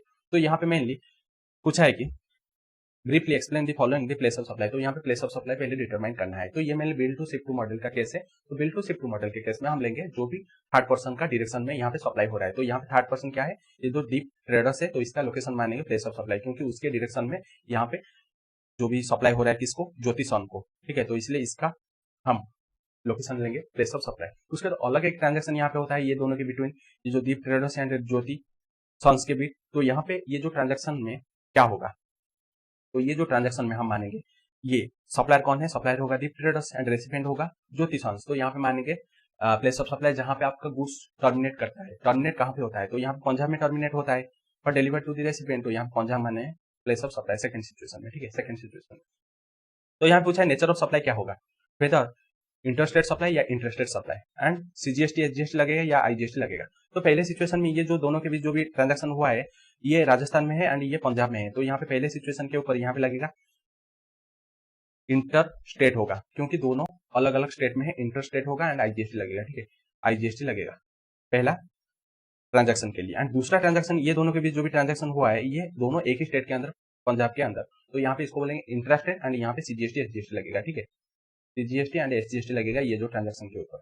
समझ आ गया, सिंपल क्वेश्चन है, mainly build to ship to model के बारे में पूछा है। उसके बाद क्वेश्चन नंबर 20 है determine the place of supply for the following independent cases. तो यहाँ पे डिटरमाइन करना है कि प्लेस ऑफ सप्लाई क्या होगा for the independent cases. Grand gala event and event management company at Kolkata organizes 2 hour function for Narayan jewellers of Chennai register in Chennai Tamil Nadu at new Delhi and at Singapore. तो यहाँ पे ग्रैंड गला इवेंट वो एक event management company है, कोलकाता का है and वो organise कर रहा है 2 इवेंट फंक्शन। किसका, अवार्ड फंक्शन नारायण ज्वेलर्स का है जो चेन्नई एंड रजिस्टर इन तमिलनाडु है। बट ये जो इवेंट कहाँ पे हो रहा है, न्यू दिल्ली में एक हो रहा है, एक सिंगापुर में हो रहा है। तो यहाँ पे अगर देखेंगे ये है सप्लाई कौन है, जीजी जो कि वेस्ट बंगाल का है, डब्ल्यूबी का है एंड ये सप्लाई कर रहा है किसको, नारायण ज्वेलर को जो कि तमिलनाडु चेन्नई में है, तमिलनाडु है एंड रजिस्टर है। एंड यहाँ पे इवेंट कहाँ पे हो रहा है, पहले तो यहाँ पे न्यू दिल्ली में एक इवेंट हो रहा है, दूसरा हो रहा है सिंगापुर में हो रहा है इवेंट। तो यहाँ पे आपको बताना है प्लेस ऑफ सप्लाई क्या होगा। तो पहले सिचुएशन में हमको देखना पड़ेगा, जब इवेंट मैनेजमेंट सर्विस आता है तो वहाँ पे ऑर्गेनाइजेशन ऑफ इवेंट के टाइम अगर रेसिपिएंट रजिस्टर है तो वहाँ पे लोकेशन ऑफ द रेसिपिएंट लेंगे, अगर ऑन रजिस्टर है तो वहाँ पे लोकेशन ऑफ द इवेंट देखेंगे। तो यहाँ पे ये रेसिपिएंट जो की है तमिलनाडु में रजिस्टर है, तो तमिलनाडु में रजिस्टर है तो यहाँ पे प्लेस ऑफ सप्लाई ले लेंगे, दोनों केस के लिए प्लेस ऑफ सप्लाई ले लेंगे, इरेस्पेक्टिव ऑफ दी आपका लोकेशन ऑफ द इवेंट कहाँ पे वो आपका न्यू दिल्ली में है या सिंगापुर में है, उससे कोई मतलब नहीं है, यहाँ पे प्लेस ऑफ सप्लाई हो जाएगा तमिलनाडु, दोनों सिचुएशन में, ठीक है, दोनों सिचुएशन। उसके बाद चलो चलते हैं सेकंड पार्ट को। Perfect planner Bengaluru Karnataka is hired by doctor Kelvin on registered person based in Kochi Kerala. तो यहाँ पे परफेक्ट प्लानर जो कि बेंगलुरु कर्नाटका का है वो हायर कर रहे हैं कौन, डॉक्टर केल्विन, एक ऑन रजिस्टर्ड पर्सन कोची का है, to plan and organise each son's wedding at Mumbai Maharashtra. Means यहाँ पे इवेंट के लिए वो हायर कर रहे हैं किसको, परफेक्ट प्लानर को, एंड किसके लिए इवेंट, ये जो उनका सन्स का जो भी वेडिंग मैरिज है मुंबई में है। तो यहाँ पहले सिचुएशन को लिख लेते हैं, उसका सेकंड सिचुएशन हम लिख लेंगे बाद में। तो यहाँ पे परफेक्ट प्लानर है वो कर्नाटका का है एंड वो सर्विस दे रहा है किसको, डॉक्टर केल्विन को वो सर्विस दे रहे हैं एंड वो ऑन रजिस्टर है, ठीक है, वो ऑन रजिस्टर का है एंड वो कहाँ पे है, केरला में है एंड यहाँ पे इवेंट कहाँ पे हो रहा है, मुंबई महाराष्ट्र में, ठीक है। तो यहाँ पे जब इवेंट मैनेजमेंट का सर्विस होगा तो वहां पे अगर जो पर्सन रेसिपिएंट अगर रजिस्टर होगा तो उसका प्लेस ऑफ बिजनेस लेंगे, अगर वो रेसिपिएंट अगर रजिस्टर नहीं है तो वहां पे इवेंट कहाँ पे हो रहा है देखेंगे। तो यहाँ पे वो ऑन रजिस्टर है, रेसिपिएंट यहाँ पे मिस्टर केल्विन डॉक्टर जो भी है वो ऑन रजिस्टर है, तो इसलिए हम महाराष्ट्र जो भी लोकेशन ऑफ द इवेंट उसको लेंगे प्लेस ऑफ सप्लाई। तो यहाँ पे महाराष्ट्र लेंगे प्लेस ऑफ सप्लाई, ठीक है, लोकेशन ऑफ द इवेंट। उसके बाद will your answer be different if wedding is take place in Malaysia. आपका आंसर चेंज होगा क्या, अगर यहाँ पे मालेशिया में वेडिंग हो रहा है, तो मालेशिया में अगर वेडिंग हो रहा है तो वहां पे आपका आंसर चेंज होगा क्या, ऑब्वियसली आंसर चेंज होगा। अगर इंडिया के बाहर होगा इवेंट तो वहां पे हम लोकेशन ऑफ द रेसिपिएंट लेंगे, चाहे वो रजिस्टर हो या ऑन रजिस्टर हो। रजिस्टर होगा तो ऑब्वियसली लेंगे लोकेशन ऑफ द रेसिपिएंट, अगर ऑन रजिस्टर होगा, अगर यहाँ पे इवेंट अगर आउटसाइड इंडिया में होता है तो वहां पे लोकेशन ऑफ द रेसिपिएंट लेंगे, वो ऑन रजिस्टर हो तो भी चलेगा। तो यहाँ पे सेकंड सिचुएशन में ये केरला मानेंगे प्लेस ऑफ सप्लाई, ठीक है, केरला मानेंगे प्लेस ऑफ सप्लाई, ना कि मालेशिया, ठीक है। तो ये था आपका पूरा place of supply chapter, 20 question है बट इसमें पार्टली बहुत सारा क्वेश्चन है। तो यहाँ पे प्लेस ऑफ सप्लाई चैप्टर खत्म होता है। उसके बाद चलो चलते हैं टाइम ऑफ सप्लाई जो हमारा सेकंड पार्ट रहेगा, ठीक है। तो यहाँ पे आपका चैप्टर नंबर 6 जो कि टाइम ऑफ सप्लाई, तो उसको चलो शुरू करते हैं एंड हमारा वीडियो का सेकंड पार्ट रहेगा। टाइम ऑफ सप्लाई चैप्टर ये भी इंपॉर्टेंट है क्योंकि हम यहाँ से पता चलता है कि कहाँ पे हम टैक्स लगाने के लिए टाइम हो जाएगा मानेंगे, तो इसलिए ये टाइम ऑफ सप्लाई बहुत इंपॉर्टेंट है एंड ये थियोरेटिकल इंपॉर्टेंट है, इसका कोई भी इलुस्ट्रेशन नहीं है। हम डायरेक्ट क्वेश्चन आंसर को चलते हैं, ठीक है, क्वेश्चन आंसर को चलते हैं, वहां से हम शुरू करेंगे, ठीक है, क्वेश्चन आंसर को चलते हैं।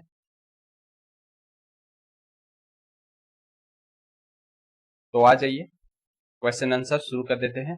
ये है टेस्ट योर नॉलेज। तो पहला क्वेश्चन चलो पढ़ लेते हैं। तो ये है Kanchenjunga private limited supply taxable goods to Sulekh private limited for 2.5 lakh on 23 June. ऐसे नाम देता है ना, एग्जाम में भी ऐसे ही सब नाम आएगा, जैसे स्टूडेंट को नाम से ही डर आ जाएगा, तो ऐसे ही सब नाम देते हैं, जैसे XYZ ABC ऐसे नहीं देते हैं ये सब, जैसे कांचनजुंगा एंड यहाँ पे सुतलेज प्राइवेट लिमिटेड 2.5 लाख। कब वो सप्लाई कर रहा है, taxable supply 23 June and issue the invoice 25 June, invoice issue कर रहा है 25 June. Payment for the goods made by Sutlej private limited 15 July payment है। Determine the place of supply of goods for the purpose of payment of tax. तो यहाँ पे place of time of supply यहाँ पे calculation करना है, ठीक है, टाइम ऑफ सप्लाई कैलकुलेशन करना है। तो यहाँ पे हमको 3 डेट चाहिए, ये मैंने गुड्स के बारे में दिया है, तो 3 डेट चाहिए। पहला है date of invoice and last date of issue of invoice. तो last date of issue of invoice LDOI है, last date of issue of invoice and हमारा डेट ऑफ पेमेंट, ये तीनों डेट चाहिए। व्हिचएवर इज अर्लियर हम मानेंगे goods के time of supply. But एक क्लैरिफिकेशन आया था, जब आप आउटवर्ड सप्लाई करेंगे तो वहां पे हम 2 डेट को ओनली मानेंगे, डेट ऑफ पेमेंट को इग्नोर कर देंगे, इसको इग्नोर करेंगे, ओनली ये दोनों को हम मानेंगे। जो भी सप्लायर का जो भी होगा date of issue of invoice and last date of issue of invoice whichever is earlier, तो उसको मानेंगे टाइम ऑफ सप्लाई। तो यहाँ पे डेट ऑफ इनवॉइस कब है, डेट ऑफ इनवॉइस अगर देखेंगे 25 जून है एंड दूसरा है आपका last date of issue of invoice means जहां पे आपका सप्लाई एक्चुअली हो रहा है वो है 23 जून। तो व्हिचएवर इज अर्लियर कौन सा होगा, तो अर्लियर ऑब्वियसली यहाँ पे अर्लियर होगा, अर्लियर ये वाला होगा 23 जून ही यहाँ पे होगा टाइम ऑफ सप्लाई, ठीक है, ये होगा time of supply, TOS time of supply. Simple है, ऐसे ही हम क्वेश्चन सब कुछ सॉल्व कर लेंगे जल्दी जल्दी। उसके बाद है question number 2, I buy a set of modular furniture from a retail store. तो यहाँ पे I buy a set of modular furniture है एंड ये डील कर रहा है सेक्शन नंबर, पहला क्वेश्चन सेक्शन नंबर 12, ठीक है। सर्विस के लिए section number 13 and change of rate of tax के लिए आपका रहेगा सेक्शन नंबर 14, ठीक है। उसके बाद ये क्वेश्चन दे रहा है I buy set of modular furniture from a retail store से वो बाय कर रहे हैं हम। Invoice is issue to me and I make payment. Invoice भी हमको इशू हो गया है एंड हम पेमेंट भी कर दिए हैं। The furniture is to be delivered to me a later in the week when a technician is available to assemble and install it. तो एक्चुअली हम इनवॉइस हमको इशू हो गया है, हम पेमेंट कर दिए हैं, बट यहाँ पे फर्नीचर हमको डिलीवर होगा एक वीक में, नेक्स्ट वीक में, क्योंकि यहाँ पे जब टेक्नीशियन आएगा उसको असेंबल करेगा एंड इंस्टॉल करेगा तभी हमको वो डिलीवर होगा। The next day the rate of tax applicable to modular furniture is revise upward. तो नेक्स्ट डे यहाँ पे रेट ऑफ टैक्स रिवाइज हो गया है, अपवर्ड रिवाइज हुआ है, मीन्स रेट ऑफ टैक्स बढ़ गया है, ठीक है। And the store sends me a supplementary invoice with the delivery note accompanying the furniture to collect the differential amount of tax. तो जो भी रिटेल स्टोर है तो वो हमको एक सप्लीमेंटरी नोट, डेबिट नोट दिया है कि रेट बढ़ गया है तो आपको ज्यादा टैक्स देना पड़ेगा, ठीक है, ज्यादा टैक्स देना पड़ेगा। तो यहाँ पे आपको बताना है is the correct on stores part. तो यहाँ पे जो भी स्टोर, यहाँ पे रिटेल स्टोर जो भी डिसीजन लिया है वो करेक्ट है या इनकरेक्ट है। तो यहाँ पे पहले देख लेते हैं टाइम ऑफ सप्लाई क्या होगा। जब सेक्शन नंबर 14 बोलता है जब रेट ऑफ टैक्स चेंज होगा तो वहां पे सेक्शन नंबर 14 लगेगा, तो वहां पे देखेंगे कब रेट ऑफ टैक्स चेंज हो रहा है। तो यहाँ पे for example rate of tax change हो रहा है उससे पहले, क्योंकि ऑलरेडी हमारा पेमेंट हो गया है एंड आपका इनवॉइस भी इशू हो गया है, तो दोनों हो गया है पहले। तो यहाँ पे date of payment and date of invoice दोनों यहाँ पे हो गया है, दोनों यहाँ पे हो गया है, बट डेट नहीं दिया है, दोनों हो गया है। एंड यहाँ पे रेट चेंज हो रहा है, ठीक है, रेट यहाँ पे चेंज हो रहा है। तो चेंज रेट होने से पहले देखेंगे अगर दोनों इवेंट पहले हो रहा है तो वहां पे देखें दोनों से कौन सा पहले होगा। यहाँ पे डेट ऑफ इनवॉइस या डेट ऑफ पेमेंट से देखें कौन सा पहले हुआ है, तो जो भी पहले होगा तो वहां पे हम मानेंगे time of supply. And time of supply आपका यहाँ पे होगा, ऑब्वियसली ये रेट चेंज होने से पहले होगा, मीन्स ओल्ड टैक्स रेट लगेगा, ना कि नया टैक्स रेट नहीं लगेगा, ओल्ड टैक्स रेट लगेगा। एंड यहाँ पे जो भी स्टोर यहाँ पे डिसीजन ले रहा है वो इनकरेक्ट है, ठीक है, यहाँ पे इनकरेक्ट है, जो भी स्टोर यहाँ पे डिसीजन ले रहा है इनकरेक्ट है, ठीक है। सिंपल है क्वेश्चन, कोई यहाँ पे दिक्कत वाला बात नहीं है। उसके बाद क्वेश्चन नंबर 3 चलो चलते हैं। An online portal based info raises invoice for database access on 25 February on Roy and Bonsall Limited। तो यहाँ पे an online portal based info वो रेज कर रहा है एक इनवॉइस फॉर डाटाबेस एक्सेस के लिए, इनवॉइस रेज कर रहा है 25 फरवरी में, किसके ऊपर, रॉय एंड बंसल लिमिटेड के ऊपर। And the payment is made by Roy and Bansal by demand draft sent on 25 February. तो यहाँ पे पेमेंट कर रहा है 25 February and which is entered and received in the books of account enter कर रहा है by best info on 28 February. तो यहाँ पे उसको रिसीव कर रहा है एंड एंटर कर रहा है, मेनली तो वो पेमेंट कर रहा है 25 फरवरी को, बट यहाँ पे वो एंटर कर रहा है बुक्स ऑफ अकाउंट्स में कब, 28 फरवरी में। Best info encashes the demand draft and thereafter gives the access to the database to Roy and Bonsall Limited from 3rd March। तो उसके बाद वो उसको इनकैश करता है, मींस बैंक में उसको क्रेडिट कर देता है, उसके बाद वो एक्सेस देता है डाटाबेस किसको, रॉय एंड बंसल लिमिटेड को from 3rd March।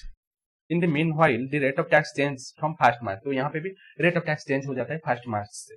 Determine the time of supply of the services of database access by best info. तो यहाँ पे time of supply of services यहाँ पे डिटरमाइन करना है, वही सेम ही यहाँ पे सिचुएशन है। तो यहाँ पे अगर देखेंगे, यहीं पे देख लेते हैं, तो यहाँ पे सप्लाई एक्चुअली एक्सेस देता है 3rd March को, एक्सेस देता है 3rd March को, बट यहाँ पे रेट चेंज हो जाता है कब, रेट यहाँ पे चेंज हो जाता है, रेट चेंज हो जाता है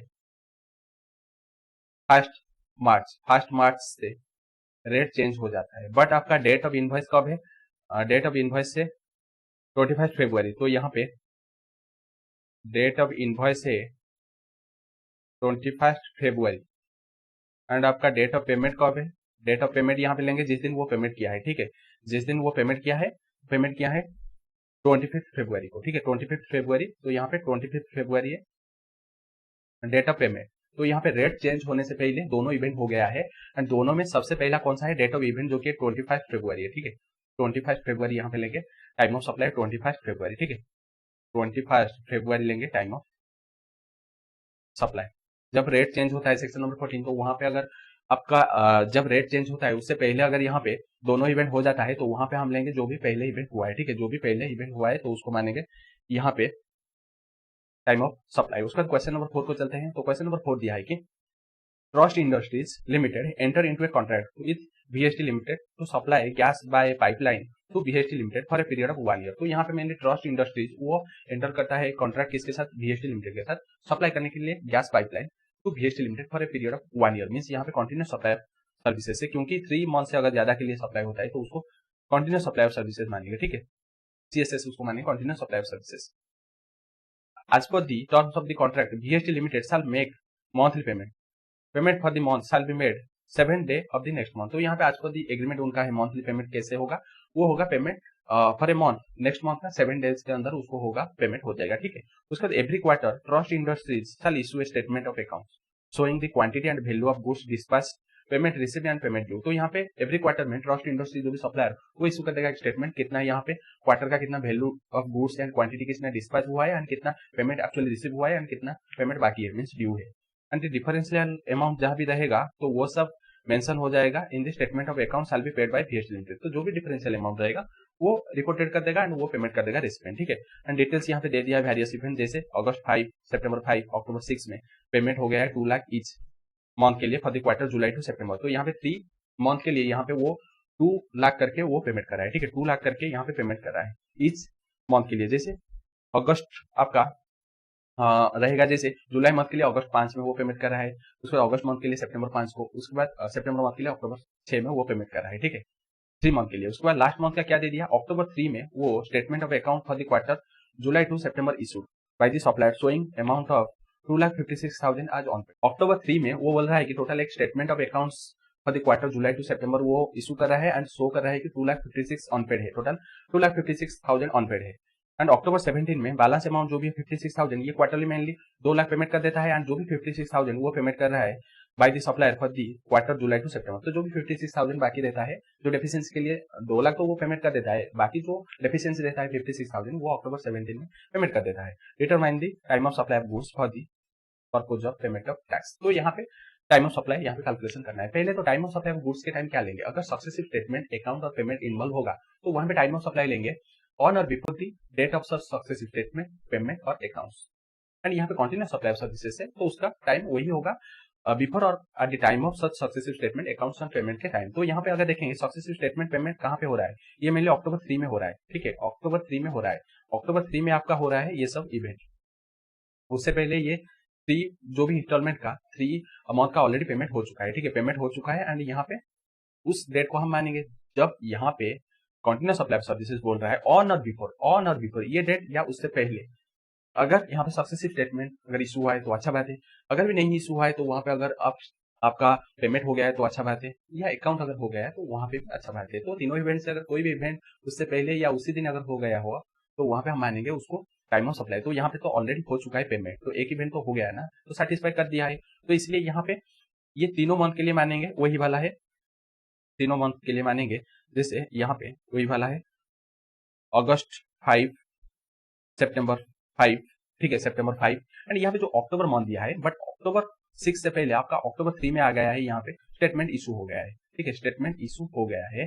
तो इसलिए यहाँ पे अक्टूबर जो भी आपका सितंबर मंथ के लिए हम मानेंगे, ये जो क्वार्टर के लिए अक्टूबर 3 मानेंगे, ठीक है, अक्टूबर 3 मानेंगे। तो यहाँ पे अगर देखेंगे कितना होगा यहाँ पे, तो यहाँ पे अगस्त 5 मानेंगे एंड उसके लिए अमाउंट कितना है 2 लाख है टाइम ऑफ सप्लाई। उसके बाद मानेंगे सितंबर 5, उसके बाद यहाँ पे 2 लाख मानेंगे उसका वैल्यू एंड यहाँ पे मानेंगे अक्टूबर 3, क्योंकि यहाँ पे अक्टूबर 3 में अक्टूबर 6 से पहले ऑलरेडी यहाँ पे स्टेटमेंट इशू हो गया है, उससे पहले एक इवेंट हो गया है। तो अक्टूबर 3 को मानेंगे, यहाँ पे क्या मानेंगे टाइम ऑफ सप्लाई मानेंगे। यहाँ पे अमाउंट कितना लेंगे 2.56 लाख मीन 2,56,000 मानेंगे, यहाँ पे वैल्यू मानेंगे एंड उसके लिए टाइम ऑफ सप्लाई होगा, ठीक है, ये सब रहेगा टाइम ऑफ सप्लाई, ठीक है, टाइम ऑफ सप्लाई रहेगा ये तीनों पीरियड, ठीक है। ये था क्वेश्चन नंबर 4। उसको चलो चलते हैं क्वेश्चन नंबर 5 को। क्वेश्चन नंबर 5 दिया है Renudoot limited enter into a contract with XYZ limited on 2 July 2020 for a period of 2 year for construction of a new building to be used for commercial purpose for a total consideration है 150 लाख। तो यहाँ पे रेणुदूत वो enter कर रहा है, ठीक है, रेणुदूत वो एंटर कर रहा है कॉन्ट्रैक्ट किसके साथ, XYZ लिमिटेड के साथ। एंड वहां पे 2 जुलाई है उसका जो भी कॉन्ट्रैक्ट का डेट एंड 2 ईयर के लिए रहेगा। तो यहाँ पे कंटिन्यूस सप्लाई ऑफ सर्विसेज मानेंगे, कंटिन्यूस सप्लाई ऑफ सर्विसेज मानेंगे, ठीक है, कंटिन्यूस सप्लाई ऑफ सर्विस मानेंगे। एंड न्यू बिल्डिंग है यहाँ पे कंस्ट्रक्ट हो रहा है कमर्शियल पर्पज के लिए, कंसिडरेशन कितना है 150 लाख है, ठीक है, continuous supply of services. As per the terms of the contract Renudoot limited is required to make payment at different stages of completion of the event namely 50%, 75%, 100%। तो यहाँ पे as per the terms of the contract means यहाँ पे agreement है। तो यहाँ पे दो चीज है, पहले तो हमको date of issue of invoice पहले यहाँ पे देखना पड़ेगा, उसके बाद हम टाइम ऑफ सप्लाई को जाएंगे, ठीक है। Date of issue of invoice, तो date of issue of invoice के लिए हमको चाहिए इनवॉइस चैप्टर में हम पढ़े थे date of issue of invoice के लिए हम देखेंगे अगर इनवॉइस डेट के लिए अगर एग्रीमेंट है, अगर पहले से एग्रीमेंट है तो वहां पे क्या होगा, वहां पे इनवॉइस कब तक इशू होना चाहिए, ऑन और before the date of such agreement. ठीक है, अगर एग्रीमेंट है ऑन और बिफोर सच एग्रीमेंट, अगर एग्रीमेंट नहीं है डेट ऑफ पेमेंट। उसके बाद अगर link to the completion of the event तो वहां पे at the time of completion of the event. तो यहाँ पे ऑलरेडी एग्रीमेंट है, कॉन्ट्रैक्ट है, तो ये डेट से पहले होना चाहिए, जो कॉन्ट्रैक्ट डेट से पहले यहाँ पे होना चाहिए इनवॉइस। अगर कॉन्ट्रैक्ट डेट से पहले इनवॉइस इशू होगा तो वहां पे हम जाएंगे टाइम ऑफ सप्लाई।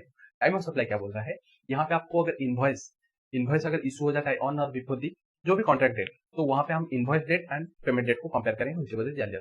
अगर यहाँ पे इनवॉइस इशू नहीं होता है, आपका जो भी स्पेसिफाइड डेट मींस यहाँ पे कॉन्ट्रैक्ट डेट से पहले अगर इशू नहीं होता है तो वहां पे हम मानेंगे किसको, ये जो contract date and payment date की वजह ध्यान लिया। ठीक है, तो पहले सिचुएशन में बोल रहा हूँ अगर डेट ऑफ इनवॉइस आपका जो भी कॉम्प्लीशन या कॉन्ट्रैक्ट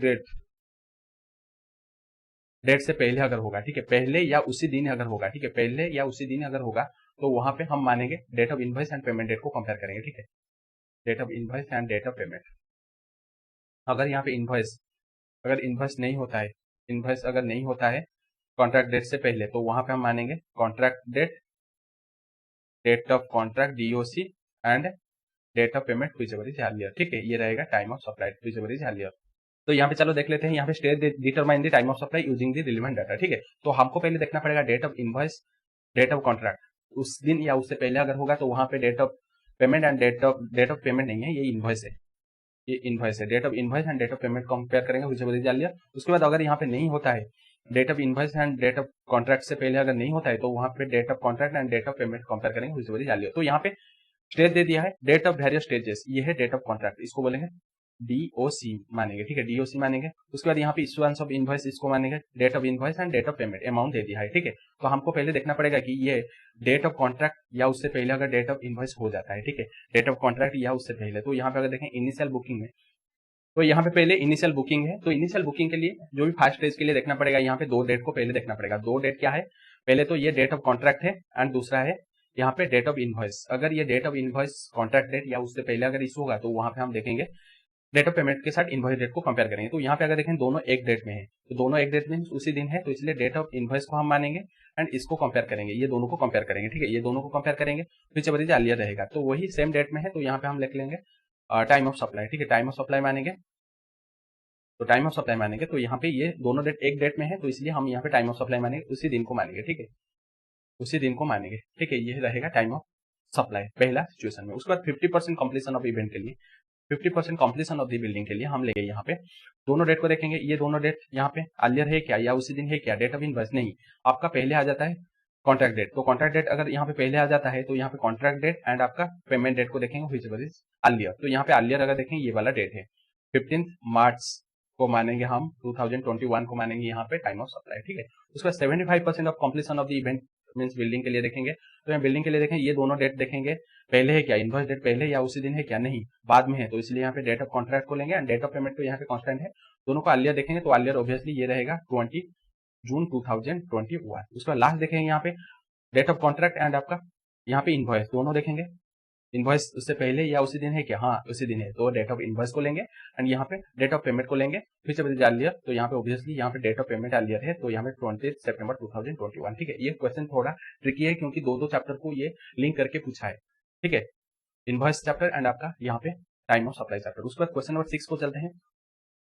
मिंट इंडस्ट्री लिमिटेड एक रजिस्टर सप्लायर है, तो यहाँ पे मिंट इंडस्ट्री जो एक रजिस्टर सप्लायर है इंपोर्ट कर रहा है बिजनेस सपोर्ट सर्विसेज, तो ये इंपोर्ट कर रहा है business support services from green INC of USA on 13 अगस्त। तो यहाँ पे वो ग्रीन इनकॉर्पोरेशन से यूएसए का है, उससे 13 अगस्त को ये मेनली सपोर्ट सर्विस ले रहा है एंड द रिलेवेंट इनवॉइस का अमाउंट कितना है, वो है $1,20,000। मेनली यहाँ पे डेट का यूज है, आपका अमाउंट का यूज नहीं है। रेज कब इनवॉइस इशू हुआ है 18 अगस्त को। ठीक है, सप्लाई हो रहा है 13 अगस्त एंड यहाँ पे इनवॉइस इशू हो रहा है 18 अगस्त को। Mint industries makes the payment against the said invoice, तो यहाँ पे सेड इनवॉइस के लिए पेमेंट कर रहा है केस 1 में 22 सितंबर, केस 2 में 27 दिसंबर। Determine the time of supply in each of the opposite cases, तो यहाँ पे टाइम ऑफ सप्लाई डिटरमाइन करना है। तो यहाँ पे टाइम ऑफ सप्लाई डिटरमाइन करने के लिए दिया है, तो यहाँ पे अगर क्वेश्चन देखेंगे तो यहाँ पे मेनली ये सप्लायर कहाँ का है, सप्लायर इंडिया का है मिंट एंटरप्राइजेस है एंड रेसिपिएंट ग्रीन है जो कि यूएसए का है, तो वो इंडिया का है एंड ये यूएसए का है। तो ये मेनली इंपोर्ट कर रहा है मिंट एंटरप्राइजेस ये इंपोर्ट कर रहा है, मीन्स यहाँ पे सप्लाई ऑफ सर्विसेज, पहले बात तो ये सप्लाई ऑफ सर्विसेज है 13 है, तो यहाँ पे हम इंडिया का है मिंट लिमिटेड, तो यहाँ पे मेनली ये सप्लायर इंडिया का है एंड रेसिपिएंट इंडिया का है, सप्लायर आउटसाइड इंडिया में है, तो यहाँ पे हम बोलेंगे इसको इंपोर्ट हुआ है, तो इंपोर्ट के सिचुएशन में ये आरसीएम में टैक्स भरेगा। कौन? आरसीएम में टैक्स भरेगा आपका जो भी रेसिपिएंट है, तो रेसिपिएंट मिंट यहाँ पे आरसीएम में टैक्स भरेगा। तो हमको मिल गया है यहाँ पे आरसीएम लगेगा। आरसीएम के लिए क्या होता है? तो आरसीएम के लिए दो डेट को कंपेयर करेंगे, डेट ऑफ पेमेंट दूसरा रहेगा और 61 डेज कहाँ से? डेट ऑफ इनवॉइस से। 61 डेज कहाँ से? डेट ऑफ इनवॉइस से, डेट ऑफ इनवॉइस से। तो यहाँ पे डेट ऑफ इनवॉइस से 18 अगस्त एंड यहाँ पे डेट ऑफ पेमेंट ये दोनों है, डेट ऑफ पेमेंट, ठीक है, डेट ऑफ पेमेंट ये दोनों है। तो हमको इस डेट से 61 डेज देखना है, ठीक है, 61 डेज देखना पड़ेगा। तो यहाँ पे अगर देखें पहला सिचुएशन में ये जो पहला सिचुएशन में ये 22 सितंबर, ये 18 अगस्त से 61 डेज के अंदर है क्या? 18 अगस्त से 61 डेज के अंदर है क्या? ऑब्वियसली 61 डेज के अंदर है, यहाँ पे 61 डेज के अंदर है, तो इसलिए हम यहाँ पे डेट ऑफ पेमेंट को मानेंगे time of supply, date of payment को मानेंगे टाइम ऑफ सप्लाई, ठीक है। बट दूसरा सिचुएशन में 18 अगस्त से अगर 61 डेज देखेंगे, ये 20 दिसंबर ये 61 डेज के बाहर है, ठीक है, 61 डेज से बाहर है, तो इसलिए यहाँ पे हम क्या मानेंगे? ये जो 18 अगस्त को मानेंगे सेकेंड सिचुएशन में time of supply, second situation में टाइम ऑफ सप्लाई मानेंगे 18 अगस्त को, ठीक है। ये क्वेश्चन थोड़ा ट्रिकी था बट सिंपल है। उसको चलते हैं क्वेश्चन नंबर 7। क्वेश्चन नंबर 7 दिया है कि Kothari limited Mumbai holds 51% of the shares of Wilson INC, एक यूएसए बेस्ड कंपनी। तो यहाँ पे कोठारी लिमिटेड वो मुंबई का है, वो होल्ड कर रहा है 51%, ठीक है। तो यहाँ पे ये है विल्सन जो कि यूएसए का है, ये है कोठारी के लिमिटेड, ठीक है, के लिमिटेड ये होल्ड कर रहा है 51% शेयर्स एंड कोठारी इंडिया का है एंड ये यूएसए का है विल्सन, ठीक है। उसके बाद Wilson incorporation provide business auxiliary services to Kothari limited. तो यहाँ पे ये mainly business auxiliary services provide कर रहा है। कौन? ये Wilson business auxiliary service provide कर रहा है किसको? कोठारी लिमिटेड को। उसके बाद from the following details determine the time of supply of services provided by Wilson incorporation. तो यहाँ पे time of supply of services determine करना है, टाइम ऑफ सप्लाई, ठीक है, टाइम ऑफ सप्लाई डिटरमाइन करना है। तो यहाँ पे एग्रीड कंसिडरेशन क्या है? एग्रीड कंसिडरेशन है $1 1 लाख है। Date which service are provided by Wilson, यहाँ पे 16 जून है, विल्सन कंपनी वो सर्विस प्रोवाइड कर रहा है। उसके बाद date when invoice issued by Wilson limited incorporation 19 August. तो यहाँ पे डेट ऑफ इनवॉइस है 19 अगस्त, ये है डेट ऑफ इनवॉइस एंड ये है डेट ऑफ प्रोवाइडिंग सर्विसेज। उसके बाद date of debit in the books of accounts of the Kothari 13 September. तो यहाँ पे date of entry in the books of account है 13 सितंबर। उसके बाद date on which payment is made by Kothari limited 23 December. तो ये क्वेश्चन दे दिया। तो अभी चलो देखते हैं यहाँ पे पहले ये जो कोठारी लिमिटेड वो विल्सन इनकॉर्पोरेशन में 51% से ज्यादा होल्ड किया है, मींस ये दोनों इनको बोलेंगे एसोसिएटेड एंटरप्राइज। मींस यहाँ पे विल्सन इनकॉर्पोरेशन ये कोठारी लिमिटेड का एक एसोसिएटेड एंटरप्राइज जो कि आउटसाइड इंडिया में लोकेटेड है इनकम टैक्स एक्ट के हिसाब से। तो यहाँ पे मेनली एसोसिएटेड एंटरप्राइज के साथ जब ट्रांजेक्शन होता है तो वहां पे क्या लेंगे? तो वहां पे दो डेट को कंपेयर करना पड़ता है, एक है डेट ऑफ पेमेंट, दूसरा है date of entry in the books of account by the recipient, जिस दिन रेसिपिएंट डेट ऑफ एंट्री करता है ये जो ट्रांजेक्शन को। तो यहाँ पे अगर देखेंगे डेट ऑफ पेमेंट यहाँ पे दे दिया है, डेट ऑफ पेमेंट ये वाला दे दिया है 23 दिसंबर एंड डेट ऑफ एंट्री ये वाला date of debit in the books of account ये है 30 सितंबर। तो ये दोनों के बिटवीन जो भी अर्लियर होगा, तो अर्लियर ऑब्वियसली ये 23 दिसंबर होगा टाइम ऑफ सप्लाई, ठीक है, टाइम ऑफ सप्लाई होगा 23 दिसंबर, ठीक है। ये था क्वेश्चन नंबर 7। उसके बाद चलते हैं question number 8। Basis the following information determine the time of supply. तो ये इन्फॉर्मेशन के बेसिस में आपको टाइम ऑफ सप्लाई डिटरमाइन करना है। सीरियल नंबर दे दिया, इवेंट दे दिया, डेट दे दिया है। Commencement of the provision of service, तो यहाँ पे कमेंस होता है 5 जून को। उसके बाद कंप्लीशन ऑफ सर्विस होता है 10 अक्टूबर को। इनवॉइस इशू हो जाता है 20 अक्टूबर को। Payment received by cheque and enter in the books कब होता है? 15 अक्टूबर को। And amount credited in the bank account 18 अक्टूबर को क्रेडिट होता है, बट यहाँ पे एंटर होता है 15 अक्टूबर को। उसके बाद रेट चेंज 12 to 18% हो जाता है 16 अक्टूबर को। Assume that all the days cover in the above are working days. तो यहाँ पे all the days are working days है, ठीक है, जो भी वर्किंग डेज सब दिया हुआ है, ठीक है। तो यहाँ पे मेनली क्या हुआ है? Time of supply of services दे दिया है, ठीक है, सर्विसेज है।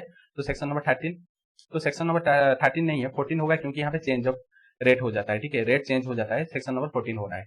तो उससे पहले हमको पहले देखना पड़ेगा यहाँ पे क्या होगा। सेक्शन नंबर 14 में एक सर्कुलर आया था, अगर यहाँ पे आपका जिस दिन आपका रेट चेंज होता है उसका 4 वर्किंग डेज के बाद अगर यहाँ पे क्रेडिट होता है बैंक अकाउंट में, 4 वर्किंग डेज के बाद अगर यहाँ पे क्रेडिट होता है, तो वहां पे डेट ऑफ पेमेंट को मानेंगे। डेट ऑफ पेमेंट मानेगा आपका क्रेडिट है जिस दिन बैंक अकाउंट में होता है, ठीक है। आपका जिस दिन रेट चेंज होता है उसका 4 वर्किंग डेज के बाद अगर यहाँ पे क्रेडिट होता है बैंक में, ठीक है, अगर क्रेडिट होता है बैंक में, तो वहां पे हम डेट ऑफ पेमेंट किसको मानेंगे, जिस दिन क्रेडिट होता है बैंक अकाउंट। मीन्स ये दोनों डेट के बीच जो भी ट्रांजेक्शन अगर होता है, ये अगर 4 डेज से ज्यादा होता है इनका डिफरेंस, तो वहां पे ये डेट को हम मान लेंगे क्या, मेनली आपका डेट ऑफ पेमेंट। बट यहाँ पे ये दोनों के बीच आपका 4 डेज नहीं है, आपका मेनली 2 डेज है। तो यहाँ पे हम कंपेयर करेंगे जैसे नॉर्मली कंपेयर करते हैं, डेट ऑफ पेमेंट क्या लेंगे, जिस दिन आपका बुक्स में एंटर होता है, दूसरा होगा जिस दिन बैंक अकाउंट क्रेडिट होता है। तो ये दोनों के बीच हम डिफरेंस लेंगे। तो यहाँ पे ये दोनों के बीच डिफरेंस अगर लेंगे, कौन सा अर्लियर होगा, तो ऑब्वियसली ये वाला अर्लियर होगा, ये जो 15 अक्टूबर अर्लियर होगा। तो ये 15 अक्टूबर को मानेंगे हम, यहाँ पे डेट ऑफ पेमेंट मानेंगे, ठीक है। नॉर्मली हम ऐसे जिस दिन हमका एंटर होता है बुक्स ऑफ अकाउंट में, दूसरा है जिस दिन क्रेडिट होता है, तो इसे बोलिए अर्लियर मानते हैं। बट अगर रेट ऑफ चेंजेस के केस में क्या होता है कि हम अगर जिस दिन चेंज होता है उसका 4 वर्किंग डेज के बाद अगर हम यहाँ पे क्रेडिट हो जाता है बैंक अकाउंट, तो वहाँ पे जिस दिन क्रेडिट होता है उस दिन को हम मानते हैं डेट ऑफ पेमेंट। बट यहाँ पे वो क्रेडिट नहीं हुआ है, उसके अंदर क्रेडिट हुआ है, तो इसलिए हम नॉर्मली जैसे हम जिस दिन बुक्स में एंटर होता है एंड डेट जिस दिन क्रेडिट होता है बैंक अकाउंट, वो दोनों को कंपेयर करेंगे, जो भी अर्लियर होगा उसको डेट ऑफ पेमेंट मानेंगे। एंड यहाँ पे आपका दूसरा है इनवॉइस डेट, ठीक है। इनवॉइस डेट है कब है, 20 अक्टूबर, ठीक है, 20 अक्टूबर है तो date of issue of invoice. तो यहाँ पे रेट चेंज होता है 16 अक्टूबर को, 16 अक्टूबर को रेट चेंज होता है। तो पहले कौन सा हो रहा है, यहाँ पे रेट मेनली चेंज हो रहा है एंड यहाँ पे पेमेंट हो रहा है, नहीं इनवॉइस यहाँ पे हो रहा है, डेट ऑफ इनवॉइस यहाँ पे हो रहा है कब, 20 अक्टूबर को। एंड यहाँ पे रेट चेंज हो रहा है 16 अक्टूबर है एंड यहाँ पे डेट ऑफ पेमेंट है 15 अक्टूबर है एंड सप्लाई कहाँ पे हुआ है, 10th अक्टूबर। तो 10th अक्टूबर में सप्लाई यहाँ पे हुआ है, सप्लाई एक्चुअली यहाँ पे हुआ है 10th अक्टूबर है, तो इसलिए यहाँ पे सप्लाई हो रहा है, रेट चेंज पहले। तो यहाँ पे हम मानेंगे डेट ऑफ पेमेंट को मानेंगे टाइम ऑफ सप्लाई, ठीक है, डेट ऑफ पेमेंट को मानेंगे टाइम ऑफ सप्लाई। एंड यहाँ पे ये जो 15 अक्टूबर है वो है टाइम ऑफ सप्लाई, ठीक है, 15 अक्टूबर है वो है टाइम ऑफ सप्लाई, ठीक है। सिंपल क्वेश्चन है, कुछ भी टेक्निकल नहीं है, बट यहाँ पे ये जो डेट है उसको आपको सही से पढ़ना पड़ेगा, ठीक है। उसका क्वेश्चन नंबर 9 है, KLM लिमिटेड एक publishing and printing house register in Maharashtra. तो यहाँ पे KLM लिमिटेड वो एक पब्लिशिंग एंड प्रिंटिंग हाउस है, रजिस्टर है महाराष्ट्र में। And engage in the supply of books, letter cards and envelopes, guides and reference material. तो यहाँ पे ये मेनली किसमें एंगेज है, वो सप्लाई बुक्स में है एंड लेटर कार्ड्स में है, एनवलप से है एंड गाइड्स में है एंड रेफरेंस मटेरियल में भी वो एंगेज है। The following information provided by the company, ये इन्फॉर्मेशन प्रोवाइड कर रहा है कंपनी। इवेंट दे दिया, प्रिंटिंग ऑफ बुक्स दे दिया है, प्रिंटिंग ऑफ एनवलप दे दिया है, ठीक है। तो पहले हमको देखना पड़ेगा यहाँ पे और क्या दिया है, in respect of the printing of books content was supplied by the author. तो यहाँ पे बुक्स के रिलेटेड कंटेंट सप्लाई कर रहा है author. And for printing of the envelopes the design and logo were supplied by the buyer. तो यहाँ पे प्रिंटिंग ऑफ एनवलप के लिए डिजाइन एंड लोगो सप्लाई कर रहा है बायर, ठीक है। यहाँ पे डिटरमाइन करना है कि time of supply for the purpose of payment of tax. तो यहाँ पे टाइम ऑफ सप्लाई डिटरमाइन करना पड़ेगा। बट यहाँ पे हमको देखना पड़ेगा, यहाँ प्रिंटिंग ऑफ बुक्स क्या मानेंगे, सप्लाई ऑफ गुड्स या services, and printing of envelopes उसको supply of goods and services मानेंगे। अगर हम सप्लाई चैप्टर देखेंगे तो वहाँ पे सर्कुलर आया था, जब प्रिंटिंग ऑफ बुक्स होगा हम इसके ऊपर एक क्वेश्चन आया था, अच्छे से वहाँ पे सप्लाई चैप्टर में समझाए थे। बट यहाँ पे आपका टाइम ऑफ सप्लाई चैप्टर, इसमें हम ज्यादा टाइम नहीं दे पाएंगे उसको समझाने के लिए कि यहाँ पे सप्लाई ऑफ गुड्स किसको मानेंगे, सप्लाई ऑफ सर्विसेज किसको मानेंगे। तो यहाँ प्रिंटिंग ऑफ बुक्स जहाँ पे होता है, जो कंटेंट सप्लाई करता है कौन, ये जो आपका ऑथर जो सप्लाई करता है, एंड यहाँ पे जो भी पेपर वो सब कौन सप्लाई करता है, सप्लायर। तो इसको हम सप्लाई ऑफ सर्विसेज मान लेंगे, क्योंकि यहाँ पे कंपोजिट सप्लाई है एंड प्रिंसिपल सप्लाई है प्रिंटिंग ऑफ सर्विस। तो ये प्रिंटिंग ऑफ बुक्स के टाइम उसको सप्लाई सर्विसेज मानेंगे, ठीक है, सप्लाई ऑफ सर्विसेज मानेंगे, उसी हिसाब से यहाँ पे ट्रीटमेंट करेंगे। एंड प्रिंटिंग ऑफ एनवलप्स के टाइम ये मेनली कौन प्रिंटिंग एनवलप्स ये सब कौन प्रोवाइड करता है, ये मेनली बायर प्रोवाइड करता है, जैसे गुड्स जैसे प्रोवाइड होता है। तो यहाँ पे हम इसको कंपोजिट सप्लाई है, बट यहाँ पे मेन जो प्रिंसिपल सप्लाई है ये है गुड्स है, ठीक है, गुड्स है, जो कि प्रिंटिंग एनवलप्स वो सब डिजाइन लोगो वो सब सप्लाई करता है। तो इसलिए यहाँ पे इसको गुड्स मानेंगे, प्रिंटिंग ऑफ एनवलप्स, एंड इसको सर्विसेज मानेंगे, ठीक है, इस हिसाब से उसको ट्रीट करेंगे। तो पहले हम प्रिंटिंग ऑफ बुक्स के लिए देखेंगे क्या होगा, time of supply of services. तो date of entering into printing contract enter यहाँ पे है, and date of receive of advance यहाँ पे 20 मार्च है, and date of completion of printing यहाँ पे 10 अप्रैल है, and date of issue of invoice 15 मई है, and date of removal of goods and letter heads to buyer. तो यहाँ पे मेनली 3 मई है, 13 मई है, ये मेनली गुड्स के लिए देखेंगे। एंड यहाँ पे date of receipt of balance payment यहाँ पे 31 मई है बैलेंस पेमेंट के लिए। तो यहाँ पे मेनली देखना पड़ेगा कि ये जो सर्विसेज के लिए देखेंगे कि अगर इनवॉइस अगर 30 डेज के अंदर इशू हो जाता है कंप्लीशन से, तो वहाँ पे इनवॉइस डेट और पेमेंट डेट कंपेयर करेंगे विच लोड। अगर यहाँ पे 30 डेज के अंदर यहाँ पे इशू नहीं होता है invoice from the completion date, तो वहाँ पे कंप्लीशन डे एंड दूसरा है पेमेंट डेट विच एवर। तो यहाँ पे देखेंगे यहाँ पे कब यहाँ पे इनवॉइस इशू होता है, तो यहाँ पे कंप्लीशन होता है 10 अप्रैल में, बट यहाँ पे इनवॉइस इशू होता है 15 मई में। मीन्स यहाँ पे 30 डेज नहीं है, 30 डेज नहीं है, तो इसीलिए हम मानेंगे आपका ये कंप्लीशन डेट 10 अप्रैल, एंड दूसरा डेट ऑफ एडवांस एक पेमेंट है, एंड दूसरा है date of receive of balance दूसरा ट्रांजेक्शन। यहाँ पे बैलेंस भी रिसीव हुआ है, दो ट्रांजैक्शन है। तो पहले हम डेट ऑफ एडवांस के लिए 20 मार्च एंड 10 अप्रैल को कंपेयर करेंगे। 20 मार्च एंड 10 अप्रैल को कंपेयर करेंगे। अर्लियर कौन सा है यहाँ पे 20 मार्च, एडवांस के लिए रहेगा 20 मार्च टाइम ऑफ सप्लाई। एंड दूसरा यहाँ पे देखेंगे बैलेंस पेमेंट के लिए 31 में एंड यहाँ पे 10 अप्रैल। तो बैलेंस पेमेंट के लिए यहाँ पे मानेंगे क्या होगा 10 अप्रैल, ठीक है 10 अप्रैल होगा बैलेंस के लिए 10 अप्रैल। उसके बाद गुड्स, प्रिंटिंग ऑफ एनवलप्स, जो कि गुड्स के टाइम क्या होगा, तो गुड्स के टाइम पहले तो ये जो एडवांस रिसीव हुआ है तो गुड्स के टाइम वो एग्जेम्प्ट हो जाता है, ठीक है। ये जो एडवांस है वो एग्जेम्प्ट हो जाता है क्योंकि इसके ऊपर टाइम ऑफ सप्लाई नहीं कैलकुलेशन होगा।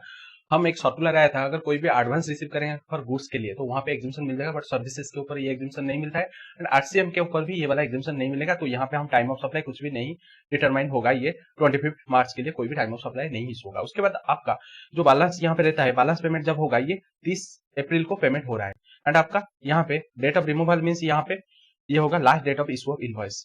डेट ऑफ पेमेंट ये है and last date of issue of invoice ये है एंड यहाँ पे date of issue of invoice ये 10 अप्रैल है जो कि date of issue of invoice. उसके बाद और एक क्लैरिफिकेशन आया था, तो जहाँ पे बता रहा है कि ये दोनों डेट को अगर कंपेयर करेंगे तो वहां पे कैलकुलेशन हो जाएगा आपका time of supply in case of goods. आपको डेट ऑफ पेमेंट को नहीं देखना पड़ेगा, तो इसलिए हमको ये दोनों डेट के बिटवीन देखना पड़ेगा कौन सा अर्लियर होगा। तो ऑब्वियसली यहाँ पे 7 अप्रैल है अर्लियर, तो यहाँ पे इन्वॉल्व के टाइम 7 अप्रैल होगा एंड यहाँ पे आपका प्रिंटिंग ऑफ बुक्स के केस में होगा, पहला सिचुएशन में यहाँ पे होगा आपका 20 मार्च एंड सेकंड सिचुएशन में यहाँ पे होगा 10 अप्रैल, ठीक है। ये था क्वेश्चन नंबर आपका 9। उसके बाद चलो चलते हैं क्वेश्चन नंबर 10। क्वेश्चन नंबर 10 क्या दिया है कि यहाँ पे दिया है ऑन दिस प्राइवेट लिमिटेड एक रजिस्टर सप्लायर है, ऑन दिस प्राइवेट लिमिटेड वो एक रजिस्टर सप्लायर है एंड मैन्युफैक्चरर्स वो product A and B product वो मैन्युफैक्चरिंग कर रहा है। File A is taxable on forward charge, तो A taxable on forward charge है and B taxable on reverse charge. तो B taxable on reverse charge means RCM A के ऊपर लगता है बी के ऊपर एंड एफसीएम लगता है ए के ऊपर। The following details are provided in relation to two individual supplies of product A and B made by the company. तो यहाँ पे फॉलोइंग डिटेल्स दे दिया है जो भी इंडिविजुअल सप्लाईज किए हैं। तो सीरियल नंबर यहाँ पे दे दिया है एंड डेट दे दिया है एंड इवेंट दे दिया है। पहले तो 10 फरवरी payment of 1 lakh made by buyer for supply of A to B deliver in the month of March. तो यहाँ पे ए प्रोडक्ट के लिए वो एडवांस पेमेंट कर रहे हैं 1 लाख। एडवांस है क्या देखते हैं, 1 लाख वो मेनली पेमेंट किया है बायर, ठीक है, ए प्रोडक्ट के लिए। उसके बाद 13 फरवरी को वो रिसीव कर रहा है, ठीक है, वो रिसीव कर रहा है। मेनली ये डेट ऑफ पेमेंट के बारे में दिया है, डेट ऑफ पेमेंट के बारे में दिया है, ये ए के बारे में, ठीक है, ये ए के बारे में दिया है। उसके बाद 17 फरवरी को payment 2 lakh made by buyer for supply of B deliver in the month of March. तो मार्च मंथ में डिलीवर होगा बट वो सप्लाई कर रहा है, ठीक है, सप्लाई कर रहा है। ये भी बी के बारे में दिया है, डेट ऑफ पेमेंट बी के बारे में यहाँ पे दिया है। उसके चलो नेक्स्ट पेज में चलते हैं। तो यहाँ पे 20 फरवरी को रिसीव 2 लाख आज mention in the point third I means above point में जो भी बी पॉइंट के रिलेटेड वो रिसीव कर रहा है वही है उसके पॉइंट रिलेटेड जो कि बी के रिलेटेड यहाँ पे पेमेंट रिसीव कर रहा है। उसके बाद 5th मार्च को product A manufacture and remove, 5th March को product A manufacture and remove. 6th March को ये रिसीव कर रहा है प्रोडक्ट ए आप mention in the point 5 above by the buyer. तो यहाँ पे ये दोनों मेनली रिसीव या रिमूवल के बारे में दिया है जो कि last date of issue of invoice and यहाँ पे प्रोडक्ट ए के बारे में यहाँ पे दिया है, ठीक है। ये मेनली दोनों इवेंट दे रहा है, ठीक है। उसके बाद 10th मार्च को प्रोडक्ट बी मैन्युफैक्चरिंग हो रहा है एंड रिमूव हो रहा है। उसके बाद 23rd मार्च को वो रिसीव कर रहा है प्रोडक्ट बी आज mention in the point 7 of by the buyer. तो यहाँ पे प्रोडक्ट बी के बारे में दे रहा है, प्रोडक्ट बी के बारे में लास्ट डेट ऑफ इनवॉइस जो कि डेट ऑफ रिमूवल ये बी के बारे में दे रहा है, ठीक है, बी के बारे में दे रहा है। उसके बाद यहाँ पे 4th मार्च को invoice 2 lakh issued by supply of A. तो यहाँ पे 2 लाख एक्चुअली उसका इनवॉइस प्राइस, तो 1 लाख जो भी रिसीव किया था वो एडवांस है, ठीक है। तो यहाँ पे ये एडवांस है, ये मेनली एडवांस है, ठीक है, ये पेमेंट नहीं होगा, ये एडवांस मेनली है। पेमेंट तो मानेंगे बट एडवांस का पेमेंट मानेंगे। यहाँ पे भी एडवांस होगा और क्या, यहाँ पे भी एडवांस होगा। उसके बाद ये सब एडवांस के बारे में बोल रहा है।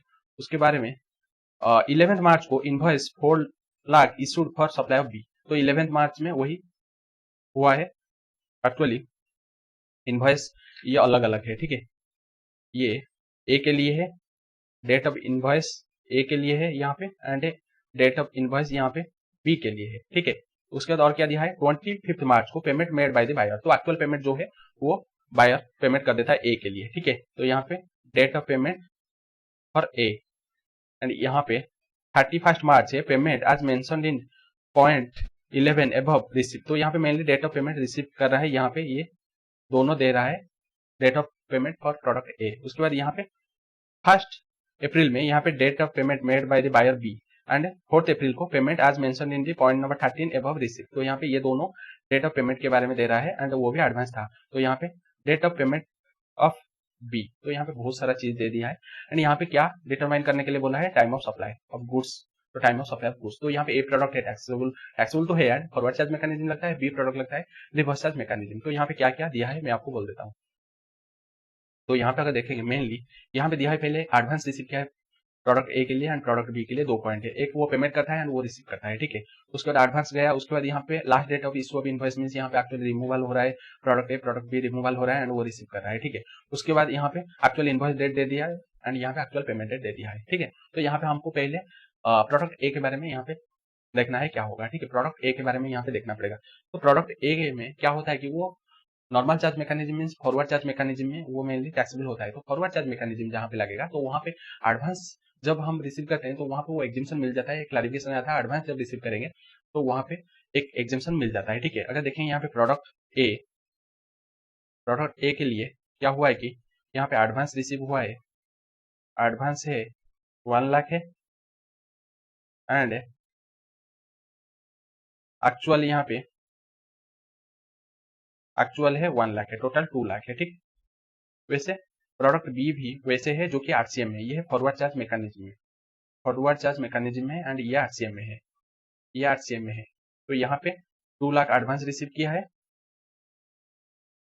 2 लाख रिसीव किया है एंड यहाँ पे एक्चुअली जो भी बैलेंस है मीन्स बैलेंस इसको बोलेंगे ज्यादा अच्छा होगा, बैलेंस वो रिसीव किया है 2 लाख, ठीक है। तो यहाँ पे मेनली जो प्रोडक्ट ए फॉरवर्ड चार्ज मैकेनिज्म में जब एडवांस रिसीव होता है तो उसके ऊपर एग्जाम्पशन अवेलेबल हो जाता है, बट वो आरसीएम में एग्जाम्पशन अवेलेबल नहीं होता है। तो इसलिए यहाँ पे ये जो 1 लाख के ऊपर कोई भी यहाँ पे टाइम ऑफ सप्लाई नहीं होगा, क्योंकि यहाँ पे उसको एग्जाम्पशन क्लैरिफिकेशन के हिसाब से मिल जाता है, ठीक है। बाकी यहाँ पे जो भी 1 लाख बचता है तो वहां पे हम टाइम ऑफ सप्लाई कैसे डिटरमाइन करेंगे, तो उसके लिए टाइम ऑफ सप्लाई डिटरमाइन करेंगे। पहले 3 डेट था बट अभी 2 डेट है। 2 डेट क्या है प्रोडक्ट ए के लिए, ए एक्चुअल जो भी है बैलेंस यहाँ पे है, बैलेंस के लिए क्या होगा, पहला है डेट ऑफ इनवॉइस, दूसरा रहेगा last date of issue of invoice, ठीक है। Date of invoice, last date of issue of invoice, ठीक है। Last date of issue of invoice और डेट ऑफ इनवॉइस। तो यहाँ पे अगर देखें प्रोडक्ट ए का last date of issue of invoice means कब वो रिसीव करता है, ठीक है। रिसीव मींस रिमूवल यहाँ पे होता है 5th मार्च को, ठीक है। ये है 5th मार्च एंड दूसरा यहाँ पे है कौन सा है आपका, सॉरी ये है 5th March last date of issue of invoice and दूसरा यहाँ पे इसको इरेज कर देते हैं, ये क्या रहेगा आपका, ये वाला है 4th मार्च है ए प्रोडक्ट का date of issue of invoice, तो ये रहेगा 4th मार्च। तो व्हिच एवर इज अर्लियर, तो ऑब्वियसली 4th मार्च है अर्लियर, तो यहाँ पे अर्लियर होगा 4th मार्च, तो यहाँ पे टाइम ऑफ सप्लाई होगा 4th मार्च। ये हो गया आपका प्रोडक्ट ए जो कि फॉरवर्ड चार्ज मैकेनिज्म में यहाँ पे टैक्सेबल होता है। उसके बाद ये जो आरसीएम है, आरसीएम में हम गुड्स के लिए क्या लेंगे, गुड्स के लिए 3 डेट को कंपेयर करना पड़ेगा। गुड्स के लिए 3 डेट क्या है, ये दोनों के लिए सेम होगा, ठीक है, दोनों के लिए सेम होगा। पहले तो आपका डेट ऑफ पेमेंट एक है, दूसरा होगा आपका date of receive of goods and तीसरा होगा 30 days from date of invoice, 30 days from date of invoice. तो ये दोनों के लिए वही होगा। तो दोनों के लिए अगर वही होगा, पहले डेट ऑफ पेमेंट देखेंगे, तो date of payment product B के लिए देखेंगे क्या होगा, डेट ऑफ पेमेंट प्रोडक्ट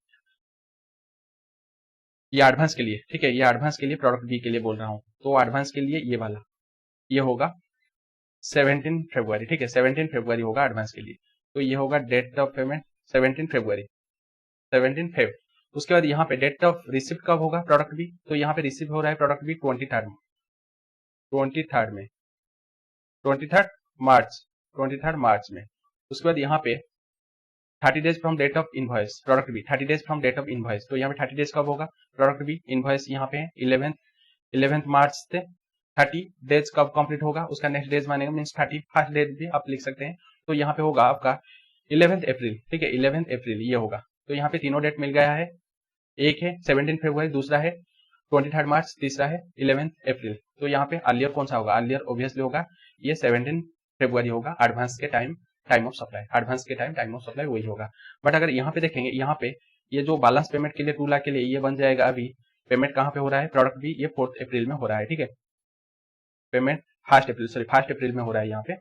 तो पेमेंट डेट हो जाएगा 1st अप्रैल हो जाएगा। उसके बाद यहाँ पे date of receive of goods वही रहेगा 23rd मार्च रहेगा। उसके बाद यहाँ पे भी वही रहेगा 30 days from the date of invoice, तो यहाँ पे रहेगा 11th अप्रैल रहेगा। तो ये तीनों डेट से अर्लियर कौन सा होगा, तो अर्लियर ऑब्वियसली यहाँ पे 23rd मार्च होगा, 23rd मार्च होगा यहाँ पे date of time of supply, ठीक है, टाइम ऑफ सप्लाई बन जाएगा। तो यहाँ पे पहला, यहाँ पे एडवांस के लिए यहाँ पे रहेगा 17 फरवरी आरसीएम के लिए, प्रोडक्ट बी के लिए, एंड दूसरा रहेगा 23 मार्च। एंड यहाँ पे फॉरवर्ड चार्ज मैकेनिज्म के लिए एडवांस में कोई टैक्स नहीं लगता है, एंड आपका बैलेंस पेमेंट के लिए यहाँ पे रह जाएगा 4 मार्च।